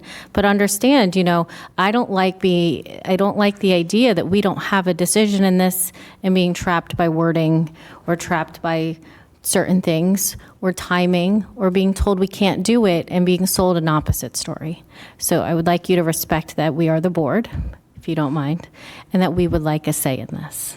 Absolutely understand. My job is to make a recommendation. It's your job to make the decision, and I don't envy you in this decision. Thank you. Commissioner Woodward. Oh, I'm sorry. Commissioner Sachs? So I want to understand something, and this is really to the attorney. We can make recommendations such as what Commissioner Weiss wants, Commissioner Woodward wants, what I want, but that doesn't necessarily mean it's going to happen. That's correct. If it's not specifically in the proposal, the staff can go back and negotiate those issues and bring an amended contract back to you. What are we doing here today? I'm listening to a great presentation. I know this company and all the different airports, but if I am not pretty much assured that Commissioner Weiss will get what he has requested and Commissioner Woodward will get what she requested and Commissioner Sachs will get what I requested, then I'm getting hungry. Maybe we should just break for lunch. I mean, I don't see what we're doing here except having a nice conversation with a very reputable company. Sure. And you're making a selection based on the proposals that were provided. You can obviously take what they're saying with, some belief that they are willing to work on these things in the future as part of some type of amendment to the agreement that is permissible under the terms of the agreement. So is there a possibility of an amendment to the agreement, sir? Absolutely. Okay. Absolutely. Okay, so thanks, Ms. Baby. So, in other words, we can accept their proposal with modifications to the contract, and we would be assured today that when we're voting on it, that that's exactly what's going to happen. So the RFP allows you to also reject portions of a proposal. So you may say there's a particular concept we're rejecting. We would like you to, negotiate a different concept for that location. The other option is to say we're going to award it as is. The agreement already provides, like I said, maximum flexibility regarding the concepts, the square footages, and the locations. They're not permitted to move forward until the Department of Airports approves their design, the concept, and the location, the square footage, which will be consistent with what the board directs. So I'm not talking about kosher meals that are going to be a certain footage. I'm not talking about the mechanics of it or the construction of it. I'm talking about certain food requirements that members of this board have requested, and I think they're valid. 3 of us have. So, again, Mr. Attorney, could this be a modification to their contract or I think it can. I think those are concepts that could be modified under the contract. Okay, good. So then who do I ask for that? Do I ask the applicant or do I ask you or should we take a vote on it? What do you suggest, sir? Can I jump in?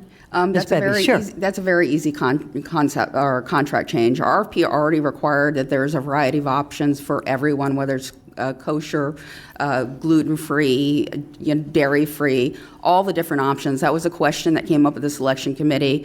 I know that SMA has food restrictions as well, so that was an issue for her during that selection process. We can include a specific provision regarding that if that's something that the board desires us to do. I can assure you that the concessionaires, they're here today, would agree to a provision like that. We did hear what the board said at the last meeting regarding local agricultural products, and even though the RFP encouraged that and every proposer included it, we specifically included additional language saying that they will endeavor to include local agricultural products to the extent that they can in their menu offerings and their products.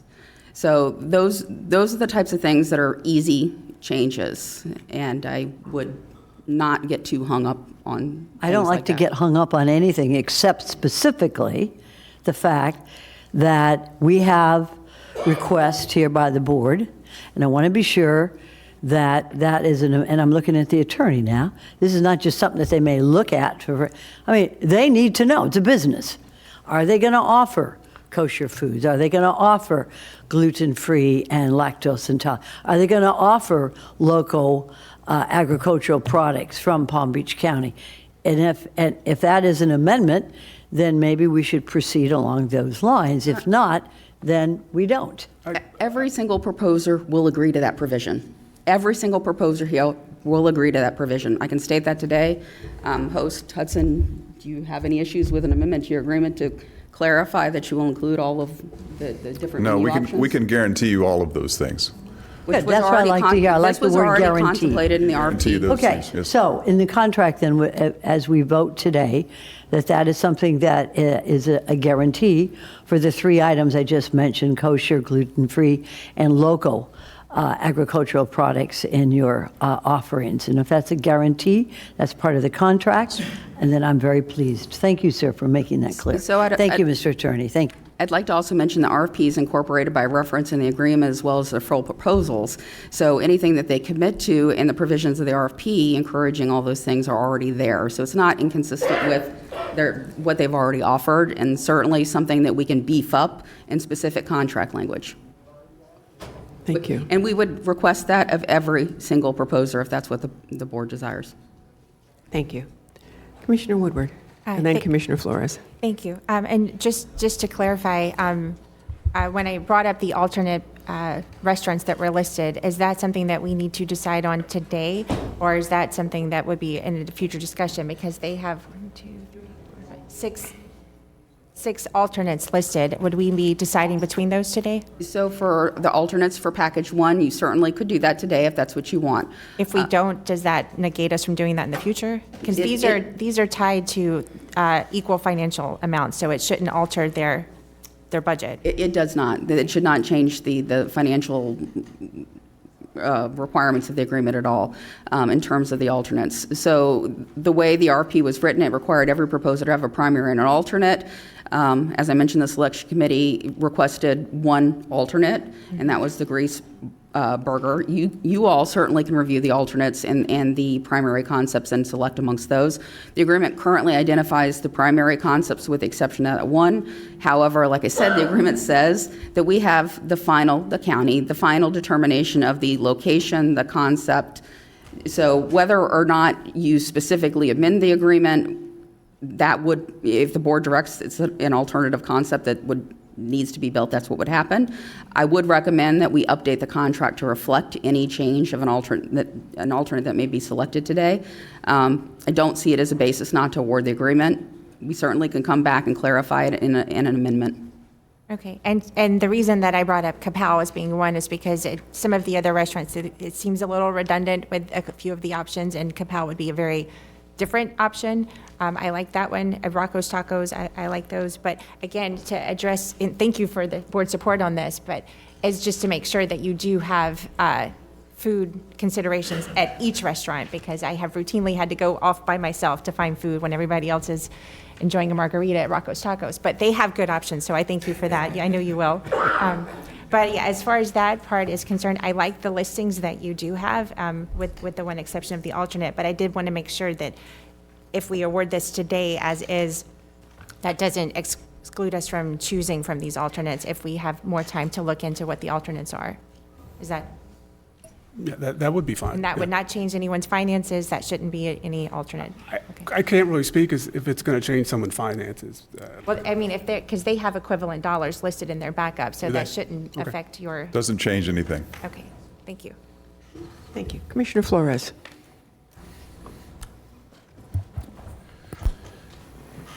All right, so I've been pretty quiet today. I did that on purpose.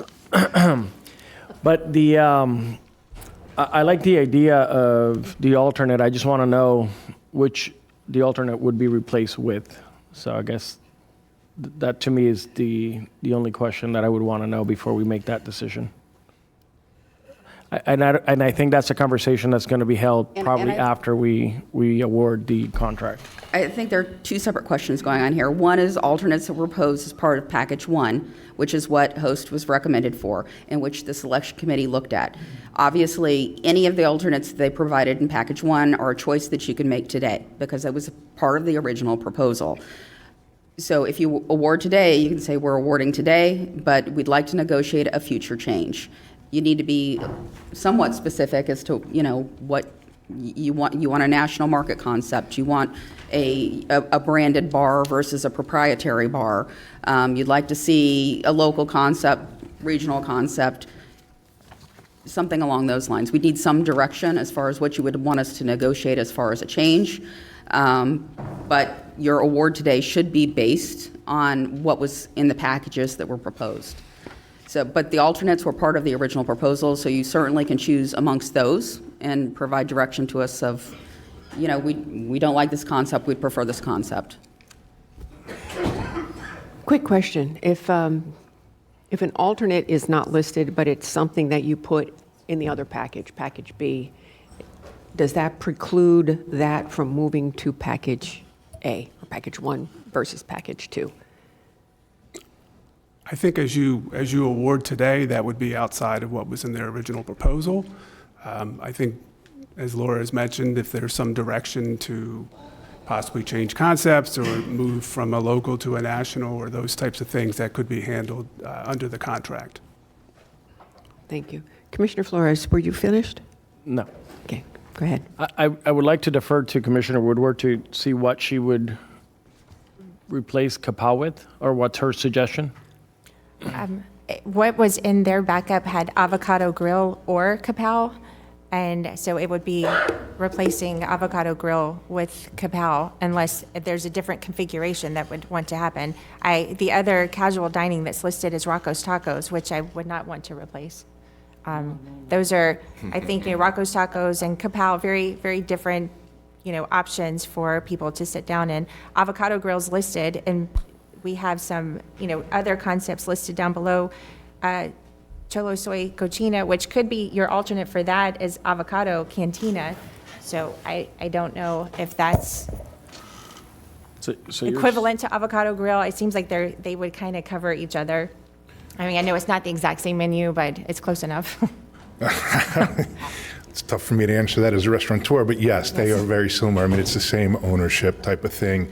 A little bit different configuration, so you'll see a little bit change to the menu. But yes, you are correct, Commissioner Woodward. Okay.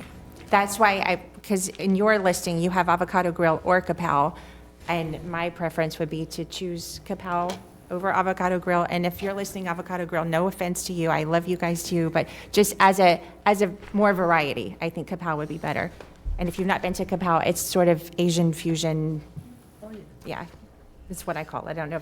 As a restaurateur, you could probably describe it better. That's when I rely on my chefs. I call it, like you said, Asian fusion. No, that's very close, Commissioner Woodward. Thank you. Commissioner Powell. Thank you, Madam Mayor. I'm sorry. Wait a second. Commissioner Flores, your light is still on. So I'm a fan of Avocado Grill, but I don't think that's a must. I mean, that's not a deal breaker, but I'll go along with that. I guess my biggest comment to this conversation is that maybe I don't agree with the way we got to this point. And right now, we would like to have a say, but we really can't have a say because the way that this RFP was crafted. So my comments are going to be for future RFPs from staff. Is there needs to be a way and a mechanism for us to have our say before we get to here and we're handcuffed. Because that's essentially what you're saying today.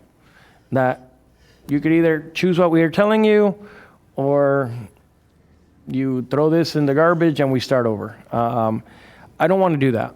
I'm ready for the airport to take that next step and that we can provide these great services, because I think for 90% of this, we can all agree that this is probably the right thing to do. But there's that 10% where we would like to have a say and we really can't. And I think that's what we're struggling with up here. And that's more on us internally and the procedure that we use to get to this point where we don't have a say now, because this was brought to us at the 11th hour, and at this point, the RFP works against us. So I guess my comment is, as we move forward, let's make these RFPs where we can have a say throughout the process. I know we have a cone of silence and that we can't speak to anybody, but at least from staff, I mean, these are valid points. We're talking about dietary restrictions and food items that we're looking out after our people. We have a very specific segment of population that live here that if they want kosher food, they should have access to kosher food. So to me, that's important. And that, to me, as we're going through this process, I trust you guys. and that's key, that I trust the work that you put forward and the selection committee, the work that they did. That's not debatable. But as you heard, we do want to have a little bit of an input into what we're going to see at this airport, because this is not a contract that's going to be negotiated in another 2 years. This is a massive investment on behalf of the vendors that put proposals, and it's something that we have to live with for, I don't know, how long is this contract? 15, 20 years? 10 years plus. So there's a primary transition period of up to 3 years, and the primary term is 10 years. 10 years. So about 13 years. So whatever decision we rubber stamp today is, we live with it for 10 years. So, so I would like to see the process be changed where we can have input, and maybe not at the 11th hour, as we move forward. For today, I know we haven't even heard the second presenter, but I am in favor of moving forward with the staff recommendation, with the caveat that they guaranteed that we're going to have these dietary restrictions. I'm also in favor of replacing kapow with, I can't even remember what it was. Avocado grill with kapow. And I am going to strongly suggest that post-award you negotiate with Plum Market, possibly coming in for the market. Now, that's a negotiation, that's post-award. If it happens, it happens. If it doesn't, that's between you and that third party. So those are my recommendations. Thank you. Mayor, may I? Sure. Sure, if I may, Commissioner Flores, I apologize. I think there are 4 things worth highlighting, if I may. Number 1, this precise RFP was in the works for 3 years. I believe Laura came to prior boards many times seeking direction, and the direction that was received was incorporated in the RFP that eventually was advertised, that led through a selection process, and that now you're seeing the recommendation. So I wouldn't like for it to be misconstrued as to staff didn't request board direction as to how to proceed. So I think that's an important point to make, and Laura can certainly take a deeper dive into that. I'm going to take a point of personal privilege, if I may, as it relates to the dietary component. I personally sat in that selection committee, and I can assure you that that question was asked to every single proposer, because I am personally affected, right? So that and the conversation regarding kosher, it is in their proposal. And I'm not one to take a deeper dive into the proposal, but I just did a quick check, and it's there. Third topic that I think is important to highlight, and I know, Commissioner Flores, what you have stated before, you said it today, you said it in the prior meeting, that it is a rubber stamp. All staff can do is recommend, and the board holds the authority to make a decision. The RFP that was put together based on direction previously received. And that then leads me to my fourth comment on this topic. Last time we were in front of this board, we received direction to come back with an overview as to how we do selection processes and what alternatives you may have for consideration. We already started briefing on that approach moving forward, and I can tell you that I will hopefully be here presenting that item to you all, and it will bring you a menu of options as to how you may decide to proceed with selection processes moving forward. As of today, selection processes have not changed. That's direction yet to be received. So all the RFPs that you have on the street and that will come to you for or with our recommendation are based on standing processes. My expectation is that we will be in front of you again with that overview in June of this year. So that's where we currently stand, and hopefully that gives a little bit more of insider background. So I understand what you're saying, Isami, and I respect that, and how we got here is how we got here. Unfortunately, what we have before us today are essentially two options, right? There's technically a third, but if we go down that rabbit hole, we're opening ourselves up for litigation. So we either approve what we have, the recommendation before us, without really being able to make changes, or cancel the RFP and start over, and that's going to set, I think, 6 months is what we heard, and we're ready to move forward. So that's what I mean by rubber stamping what the recommendation comes before us. I don't think anybody in this board would like to go back to the drawing board and bring this back up in 6 months, but we would like to have more input. I think if I'm reading everybody here, I think that's what I'm hearing. So I think the way we address that moving forward is readdressing the way we're drafting the RFPs so that this board could have more input as we're approaching the end line. Maybe that's where we're hung up. Not at the beginning, maybe towards the latter part. Thank you. And we're coming back in June, precisely with that, Commissioner. Thank you. And this would be to Commissioner Powell and to Commissioner Flores. It's unfortunate that you all have come into this process towards the end, because I can say clearly that the majority of the people in this room have all been in our offices prior to you getting elected. So I apologize that the process seems like you haven't had a say. The folks from Plum Market were in my office. The folks from Doondog were in my office.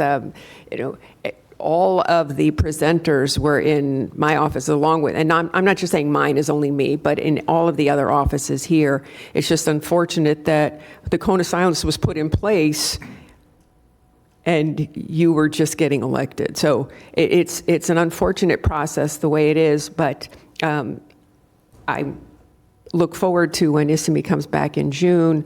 We do have the RFP process in place for a reason, and boards before us have done things and changed things. Boards after us will do things and change things. But I do appreciate the fact that the RFP process has a process, and it's one of the important things about that process is keeping us out of litigation. And so let's continue to keep us out of litigation.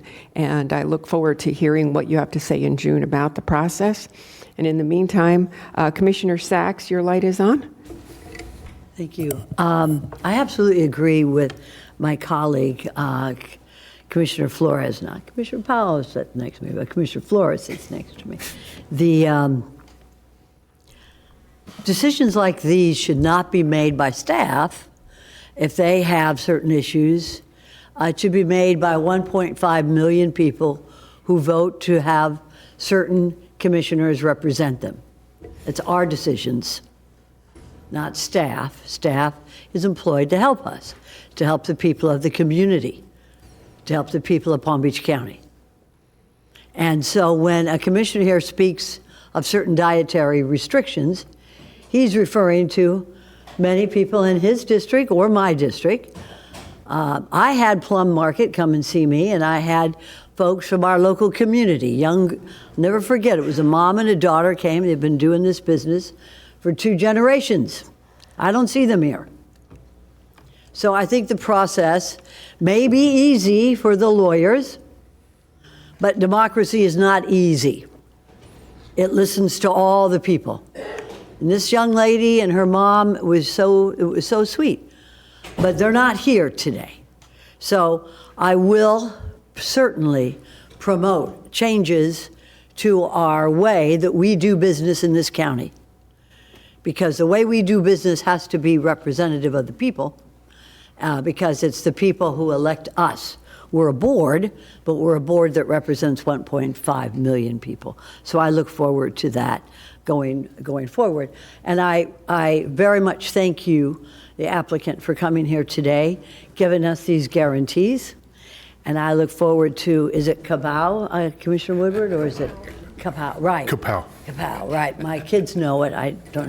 As long as you have those margaritas out there, it gets me. Rocco Tacos, I'll be very happy with my flight. It comes in very well. And thank you, Miss Baby. We have a great, Bibi, I'm sorry. We have a great airport. I've always said that to you, and I continue to say that. Thank you. Thank you very much. Commissioner Woodward, then Vice Mayor Baxter, then Commissioner Powell. I just wanted to kind of echo from Commissioner Flores. I mean, I was here and had all of those meetings, and I even find myself feeling somewhat disconnected from the end of this process. Even though I met, I think, with most of you, I met with multiple people and had my conversations, but this wasn't one that we were able to have as a board. And having, to choose one of you who are bringing in your concept, I think, for us, this is a unique RFP. Not most of our RFPs do not come to this type of a level where, we're not just choosing someone to do a specific job. We're choosing you, and then you're presenting what that job's going to be and within the square footage. So I think in this instance, I mean, this is a very tricky one. It's very public, and this is a big decision because it's going to affect everyone that flies in and out of this county for at least a decade. So I echo your sentiment in that because, even though I was a part of those meetings, the meetings that I had that I left with were different from 6 other commissioners that you all had, and then you had to go and build this together. So this has become a very difficult process. I'm sure it was always going to be. I don't think we had to quite get to this level where we're voting on a concept and then have such limited options. I don't know if we could have done where we choose someone and then here's what we want. I don't think we could have actually drafted an RFP to do that specifically, but it is challenging for us as a board to vote on something when we're having to choose what your concept is versus someone else's concept. I do like what you've presented, and I'm at this point happy to support the staff recommendation, but this was a challenge for us, and it won't be the last. Not everything is going to be this way, but this is something that we need to discuss on future RFPs so that we're not having all of our individual meetings and then we come together. It's like, here's what that came to be, vote on it. So with that said, thanks for the work that you've done. I appreciate the work that you've done. I think we're still, we have cards, but are we doing the second presentation first? We have a couple more comments. Vice Mayor Baxter. Thank you, Mayor. I'm going to echo some sentiments of my fellow commissioners. I do agree, and it's what I was alluding to. I didn't like how we got here. I do know not all RFPs are of this magnitude, so I do agree, but I think there needs to be a way to delineate between those. Also, saying that we have a choice to represent our constituents, but then coming here and saying there's legal, financial, and timing reasons why we should just go with what's been selected for us doesn't really give us a choice. That's saying, here's a choice, but if you don't go with it, these are all your problems. That isn't really a choice. That's this is what you got.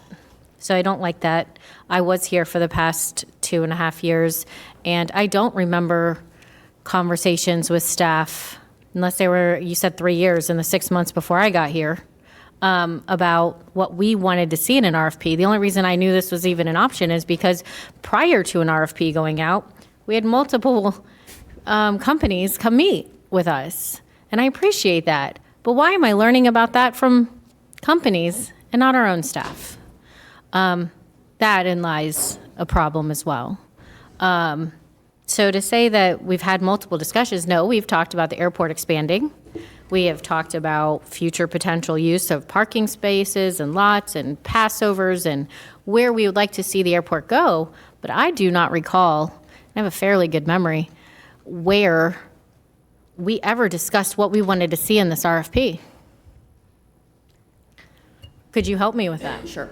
So generally, we don't bring the RFPs for board approval prior to issuance. That hasn't been the county standard policy. We certainly can do that moving forward if that's what the board desires. That is a change in policy. We have been talking about it for 3 years. All of the potential concessionaires, we've done outreach for a long time. So they have come to your office to talk to you, and they use that information in crafting their actual proposals. They did listen to what you have to say, and many of the concepts they've included, I'm sure, reflected your comments and your desires. Ultimately, though, the RFP package, we have to select a particular concessionaire. We've crafted it to provide for alternatives, but they have to be able to tell us what their capital investment will be. They need to provide some, having a very vague RFP is a little bit challenging. I hear what you're all saying. I agree. Moving forward, we certainly can make sure that you're more involved in the front end of the process. I know SMA is working on that as well with the board members. I can't go backwards in time. I can't change the process. I believe the result is a worthy result. I think you will have an award-winning concessions program. I would hate to throw out the result over process versus the result. So I am still very much recommending that we move forward with the recommended selections. And follow up, Mayor. Sure. I am not saying that, I asked the question. Yep. I'm not saying I want to do that. I do agree with what Commissioner Flores had presented.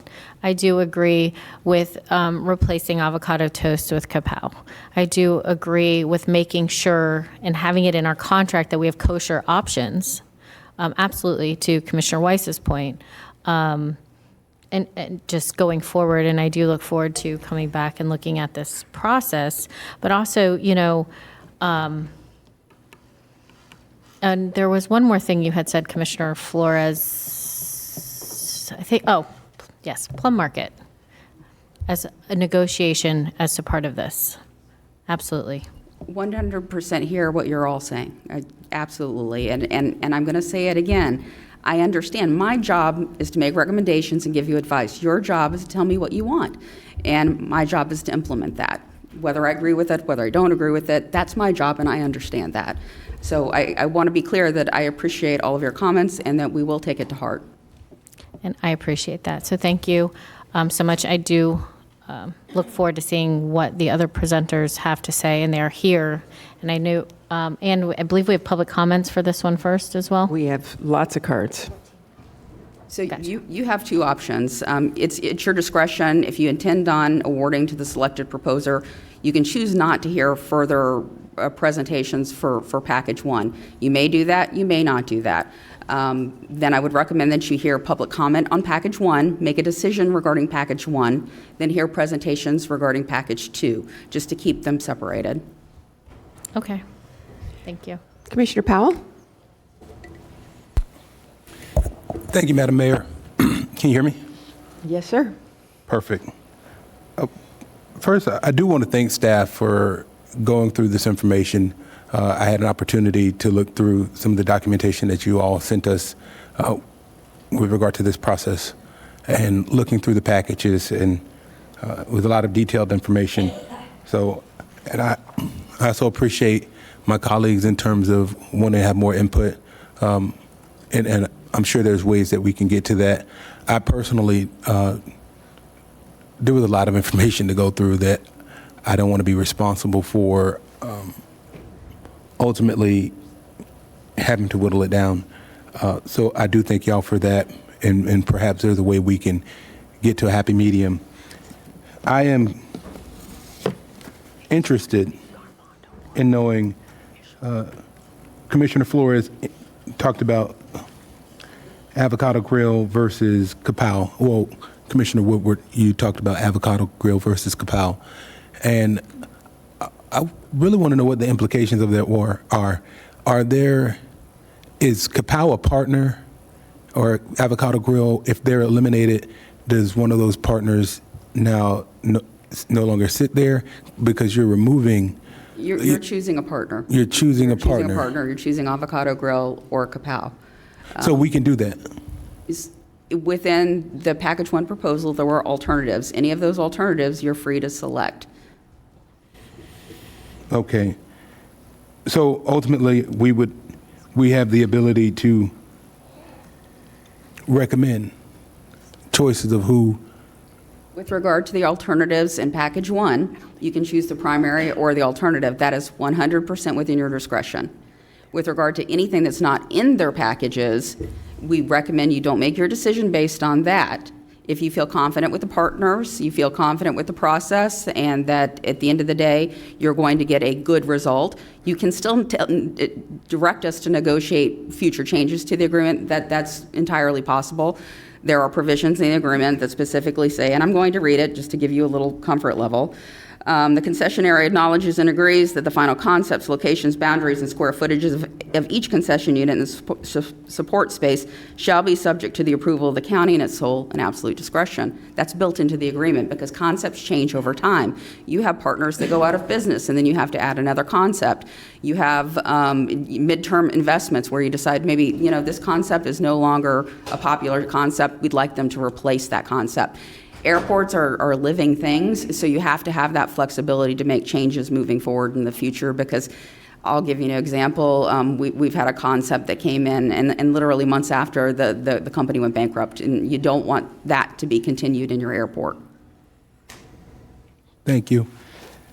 It was also indicated this is a massive investment with a transition period of 3 years, and ultimately this would last 10 years, so we're talking about 13 years, and this is what we choose, we live with today.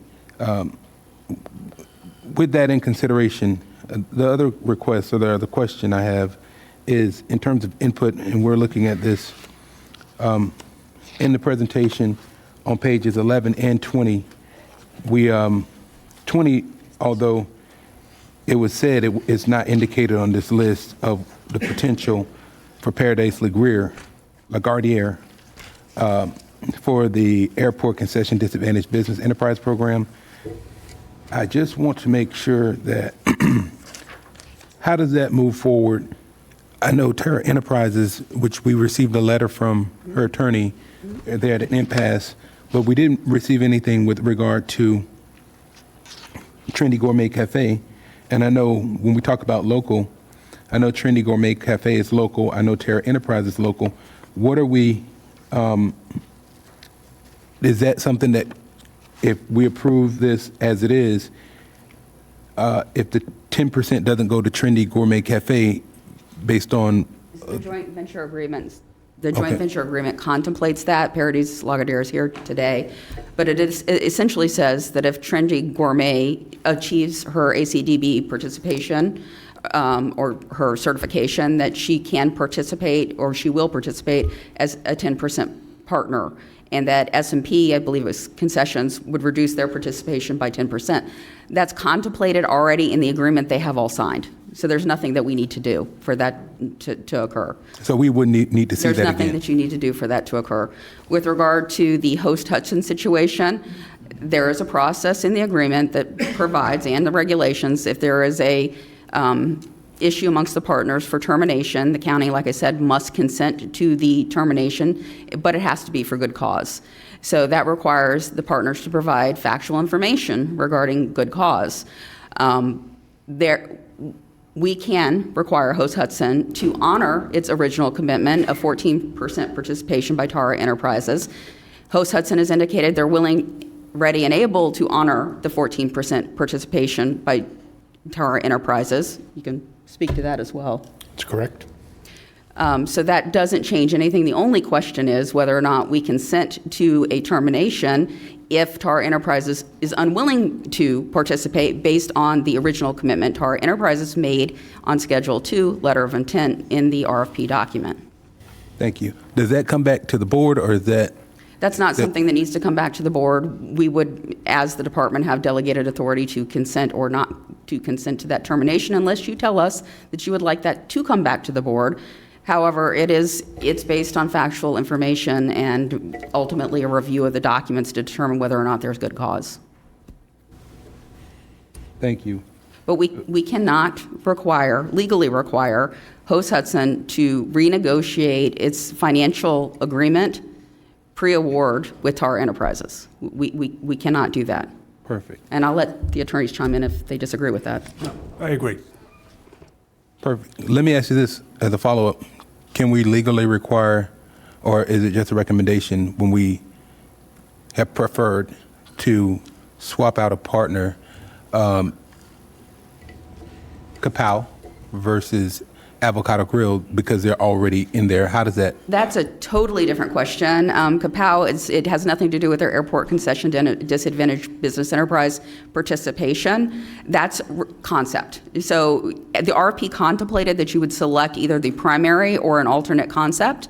You're 100% able to do that. That doesn't change anything with regard to the original RFP document or proposal. ACDB participation is different. When a partner commits to an ACDB firm, they cannot be removed from participation without the county's consent. This is different. It's just changing the concept. Okay, perfect. Thank you.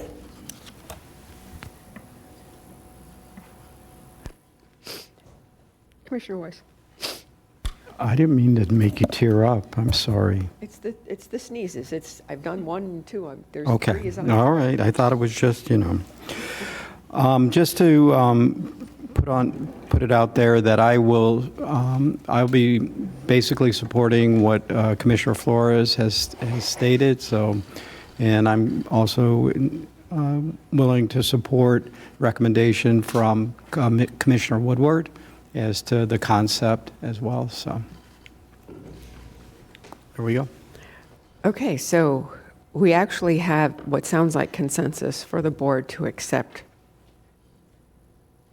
the proposer, correct? But we still have comment cards. Correct. So it is up to the board whether we want to take the second presentation, or do we just accept at this point in time, say we're good with proposer 1. Madam Mayor? And I got lots of lights on. Commissioner Powell. Thank you. I would definitely like to see the second proposal, if that's all right with the team, the board. May I? Sure. I do want to see the Parodies and SMP proposals, but if we went with one, we would still see those because those were the only 2 options for package 2, were they not? So if you vote for Host Hudson, that means that your selection would be between Parodies Lagardère and SSP for package 2. The recommended selected proposer was Parodies Lagardère.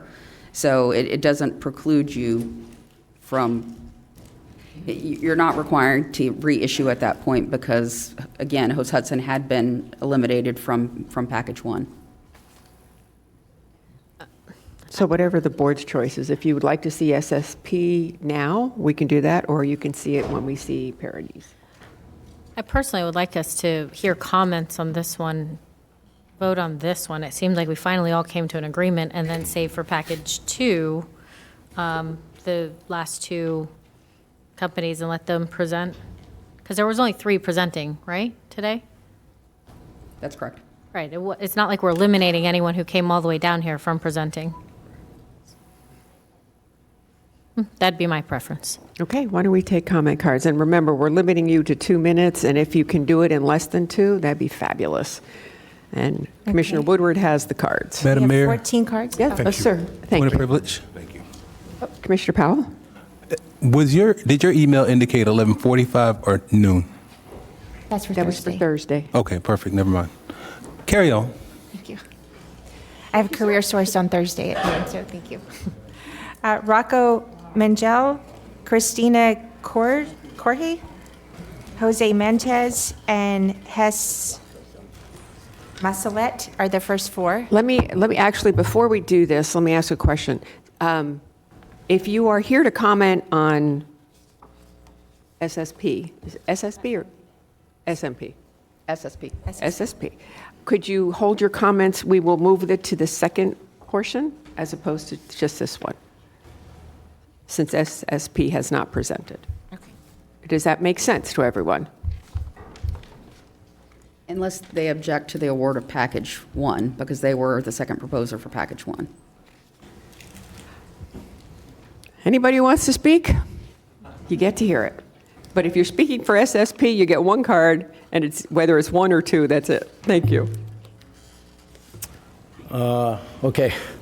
I thought I had 3 minutes. Good morning, Mayor, Vice Mayor, Commissioners, thank you for the opportunity to speak on behalf of Rocco's Tacos. I am Rocco Mangle, and our partner HMS Host. Rocco's Tacos locally has been in business for the past 17 years. I moved here 27 years ago in 1997 from New York before everybody else did. I was a busboy in that store over on Clematis Street. 10 years later, I ended up buying that very restaurant. Currently, we have 9 locations across Florida, 3 Rocco's in Palm Beach County, along with the Rocco's Tacos in Fort Lauderdale Airport, which has become a guest favorite. It's proof positive of what can happen when you combine a beloved local brand with HMS Host operational expertise. So we also have 6 other brands in Palm Beach County, 3 within walking distance of this facility, and our office is above CVS, and we currently employ 900 people locally. And we also source most of our food locally.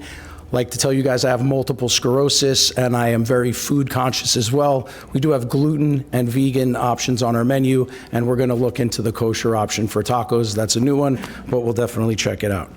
So Palm Beach is more than a place. It's a mindset. It's an aesthetic, a culinary culture. By bringing Rocco's Tacos here, we amplify that sense of place for your travelers.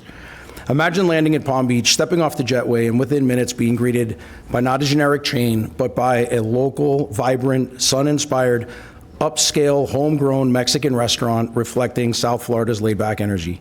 That authentic connection between local helps passengers feel at home, not just by passing through. It's the difference between airport food and Palm Beach food.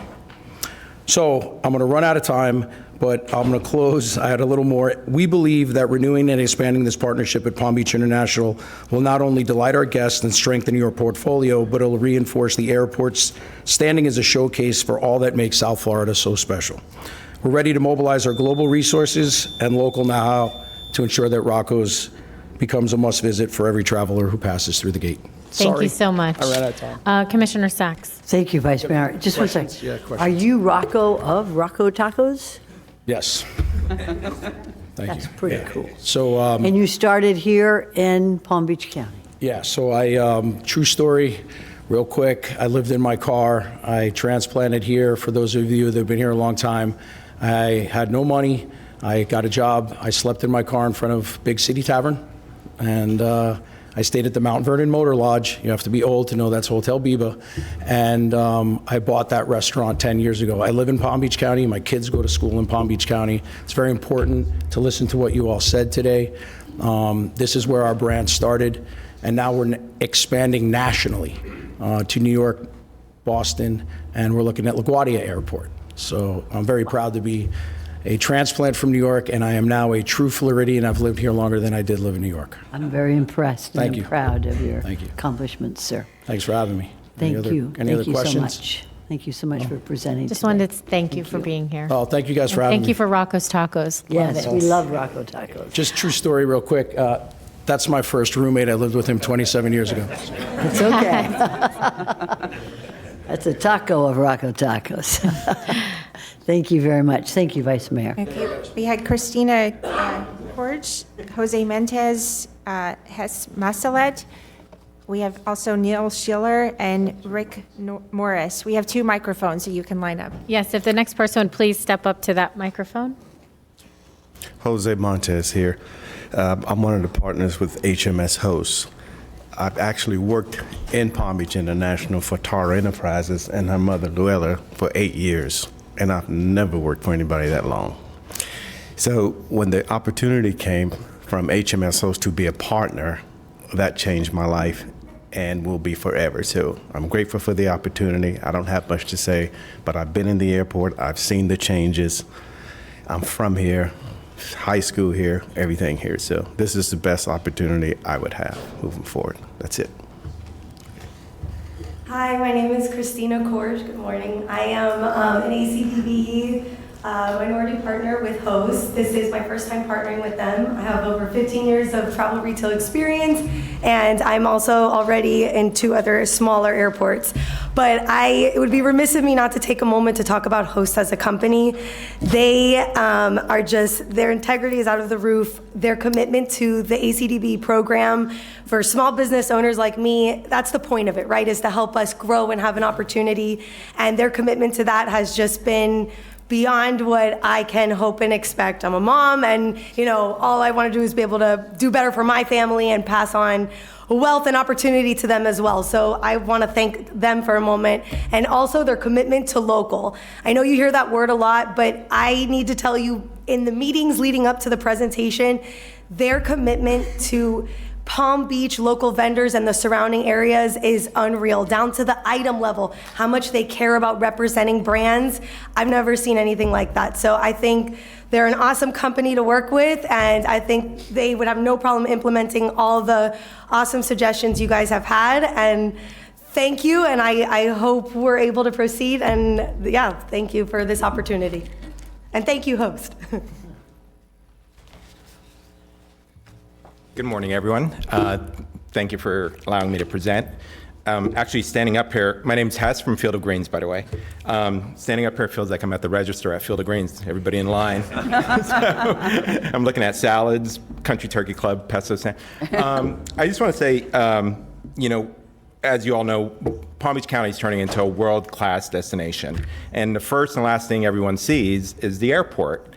But some of the things in there are kind of dated. I struggle trying to find a juice or a sandwich or a salad to get. And, Commissioner Sachs, you used the word boutique, and that's exactly how I describe our airport. I love our airport. It's a boutique airport. It's really easy to get in and out of it. Commissioner Woodward, you were talking about dietary requirements. Field of Greens, as you know, we work gluten-free, vegan. 90% of our desserts are gluten-free vegan, just to let you know. And our salads also can all be turned into vegan and gluten-free. Working with HMS, I'm really excited about, in the last 2 years, they've reinforced the confidence in me that it's going to be a world-class market that they're creating in there with all the choices that are in there. So, I think they're a committed partner throughout this whole process. And to bring in the local, to showcase our what we offer local, I think it's just wonderful. And I just want to say thank you so much, and thank you HMS for allowing us to be a part of this. And commissioners, thank you, and Mayor. Commissioner Weiss. Hess, real quick. Yes. Is today Taco Tuesday salad? It is. Okay, yes. just checking. And it is gluten-free as well. That sounds like our lunch break. Yes, please let me know. I'll see you there. I'll be at the register. Thank you. Good morning. My name is Neil Schiller, Government Law Group, 137 Northwest 1st Avenue in Delray Beach. I'm here today representing Tara Enterprises, who has been at PBI for 41 years with her mother. And we're here today asking or suggesting a different course, extension. The selection committee has recommended Parodies. The selection committee has recommended HMS Host, your two existing operators at the airport. Extension does things that you seem to think that you want to do, not seem to think that you want to do. Staff can negotiate changes to existing offerings at PBI under the existing agreements with the existing Parodies and HMS Host without opening yourselves up to any liability of a bid protest or litigation that everyone is worried about. And you also have all the benefits Ms. Beebe expressed: timing, you don't need new or temporary office space, and again, not opening yourself up to liability. We think this is a great option for you to explore, something that hasn't been considered here today. And again, gets you where you want to be with Host, and if you choose Parodies. We think this is a good option, something to consider, and that's why I'm here today. Thank you so much. Mayor. Vice Mayor. Neil Schiller, please. Mr. Schiller, question for you. You saying extending what today? Extending the existing agreements that HMS Host and Parodies have at the airport today. Because they're the current vendors. They're the current two vendors. And you're saying that by doing that, would you just reiterate what you were trying to explain? By extending the existing agreements today, you would have the same flexibility to almost dictate the terms of the extension. So kosher, gluten-free, vegan, et cetera, which I'm sure they would all agree to anyway, you can dictate to those vendors today, as well as dictating the different brands that you want today. Because as your staff said, things change and things evolve. And so not going with a new agreement, but extending the existing agreement. So if there is a desire to insert Plum Market into the airport today, that's something that you could negotiate with one of the existing vendors and not have to go out to a new contract. Interesting. All right, thank you. Ms. Beebe? Certainly not something I would recommend. There are partners that propose today that are part of the existing concession. Host International is one of the two partners of Host Hudson. There are also a number of joint venture partners that aren't included in the current concession. I'm concerned that those partners would be eliminated from this opportunity, as well as some of the other partners. I think the right thing to do is to award the current concession agreement. Frankly, the form of the agreement is much more favorable to the county. In order to move forward with that agreement, I would recommend that we amend and restate the agreements in their entirety. And when they were originally issued, one was for food and beverage and one was for retail. These are combined opportunities that allow them to do both. Would not be my recommendation. And as I said, you maintain maximum flexibility under the new agreements to negotiate concepts and other changes to the agreement. So I can simply bring back an amendment to the existing agreement if there are changes to concepts or locations or things that you want to change. In terms of favorability of the agreement, though, these agreements are head and shoulders better than the older agreements that we have that have been amended many, many times. Thank you. Madam Mayor, just to follow up on that, there may be some procurement issues with that. I don't know the term of the prior RFP, how long it was for. You might have to consider, an extension might have to be done under an emergency circumstances, things of that nature. So just those are possible issues. Thank you. Any more cards? Yes. We have Carolina Barefoot, John Clark, Pat Murray, and Jennifer Jewell.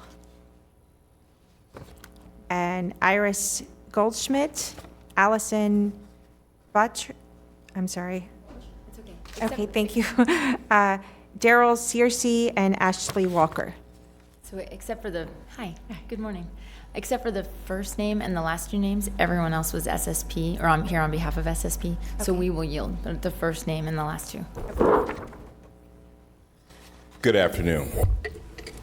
I'm Daryl Searcy with Chandler, Campbell, and Dashel. And this is a pinnacle moment for us to be able to partner with HMS Host on this opportunity, which is a life-changing opportunity for a small business. See, I started my business here in Palm Beach County in 2009. Virginia Baker at the time was adamant that I become certified with the county small business program. And I just ignored her. So she pinned me down, I got certified, and the next thing you know, I've got a small business contract at Palm Beach International Airport with 2 employees retrieving luggage carts. Because of the program that you invest in, that you have in this county, I had mentors. I met with bankers. I learned how to be a business person, and today I've got 400 employees in 52 airports around the country.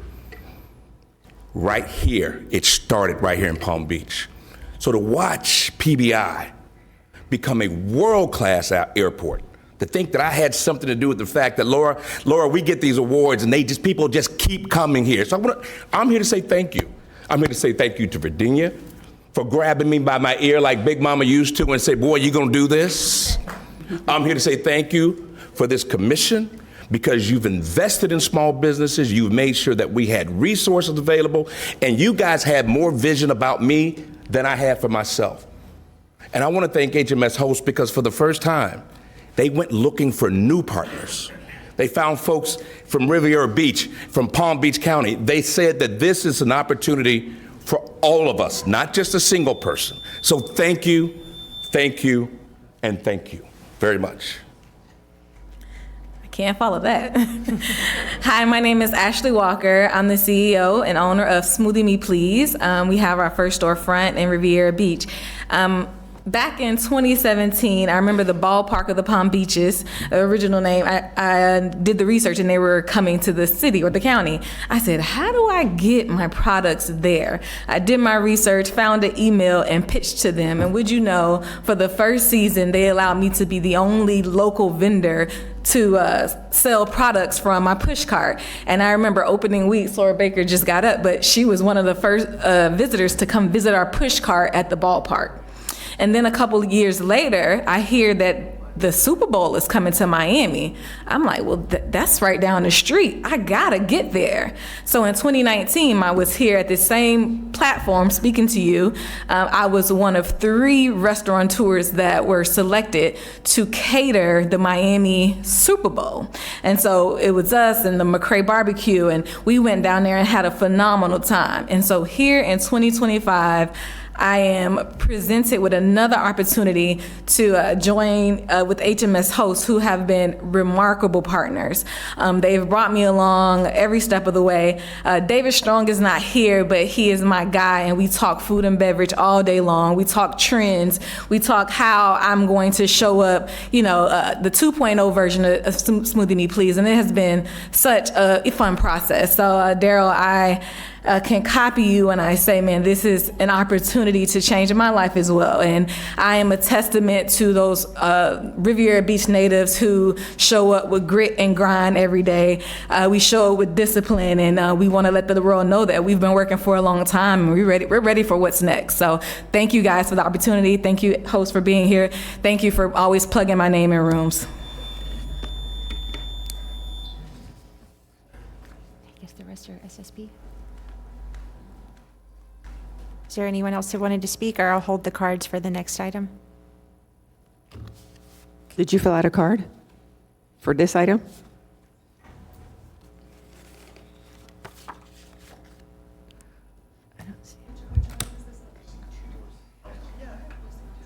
This is 4C1. Okay, I don't have theirs. Okay. We have no more cards. Commissioner Flores. I would like to make the motion to approve hose for package 1 with the replacement. Is that how we would make this motion, with the replacement of kapow with avocado grill with kapow. And with the guarantees of the food, the dietary restrictions that were made today. So I have a first and a second. Any further discussion? Commissioner Sachs? If I may, could we also add in there with the use of local agricultural products to the fullest extent possible? It's already in the agreement. Everyone heard the board at the last meeting. Okay, so let's just put that as part of then that'll be easy to put in. Sure. Okay, very good. Did the clerk get all of those 3 items? Very good. Thank you, Madam Mayor. You're welcome. No more comments? All in favor? Aye. All opposed? See that motion carries 7-0. It is now 12:04. Would my board like a lunch break? Okay, Commissioner Weiss. And just to follow up now, I'd like to, and I guess we're going to give direction to you to negotiate to bring in a national grocery store. Is that? Do you mean a market concept? Market concept. A little bit different than a grocery store. It tends to be grab and go, some retail items. Understood. I mean, you know what I'm talking about. I know exactly what you're talking about. Okay. And I think that covers, so you guys will negotiate that on our behalf. So we will return to the board with a negotiated amendment addressing all of those items. Thank you. Thank you. And how long would the board like for lunch? 1 o'clock? 1:15?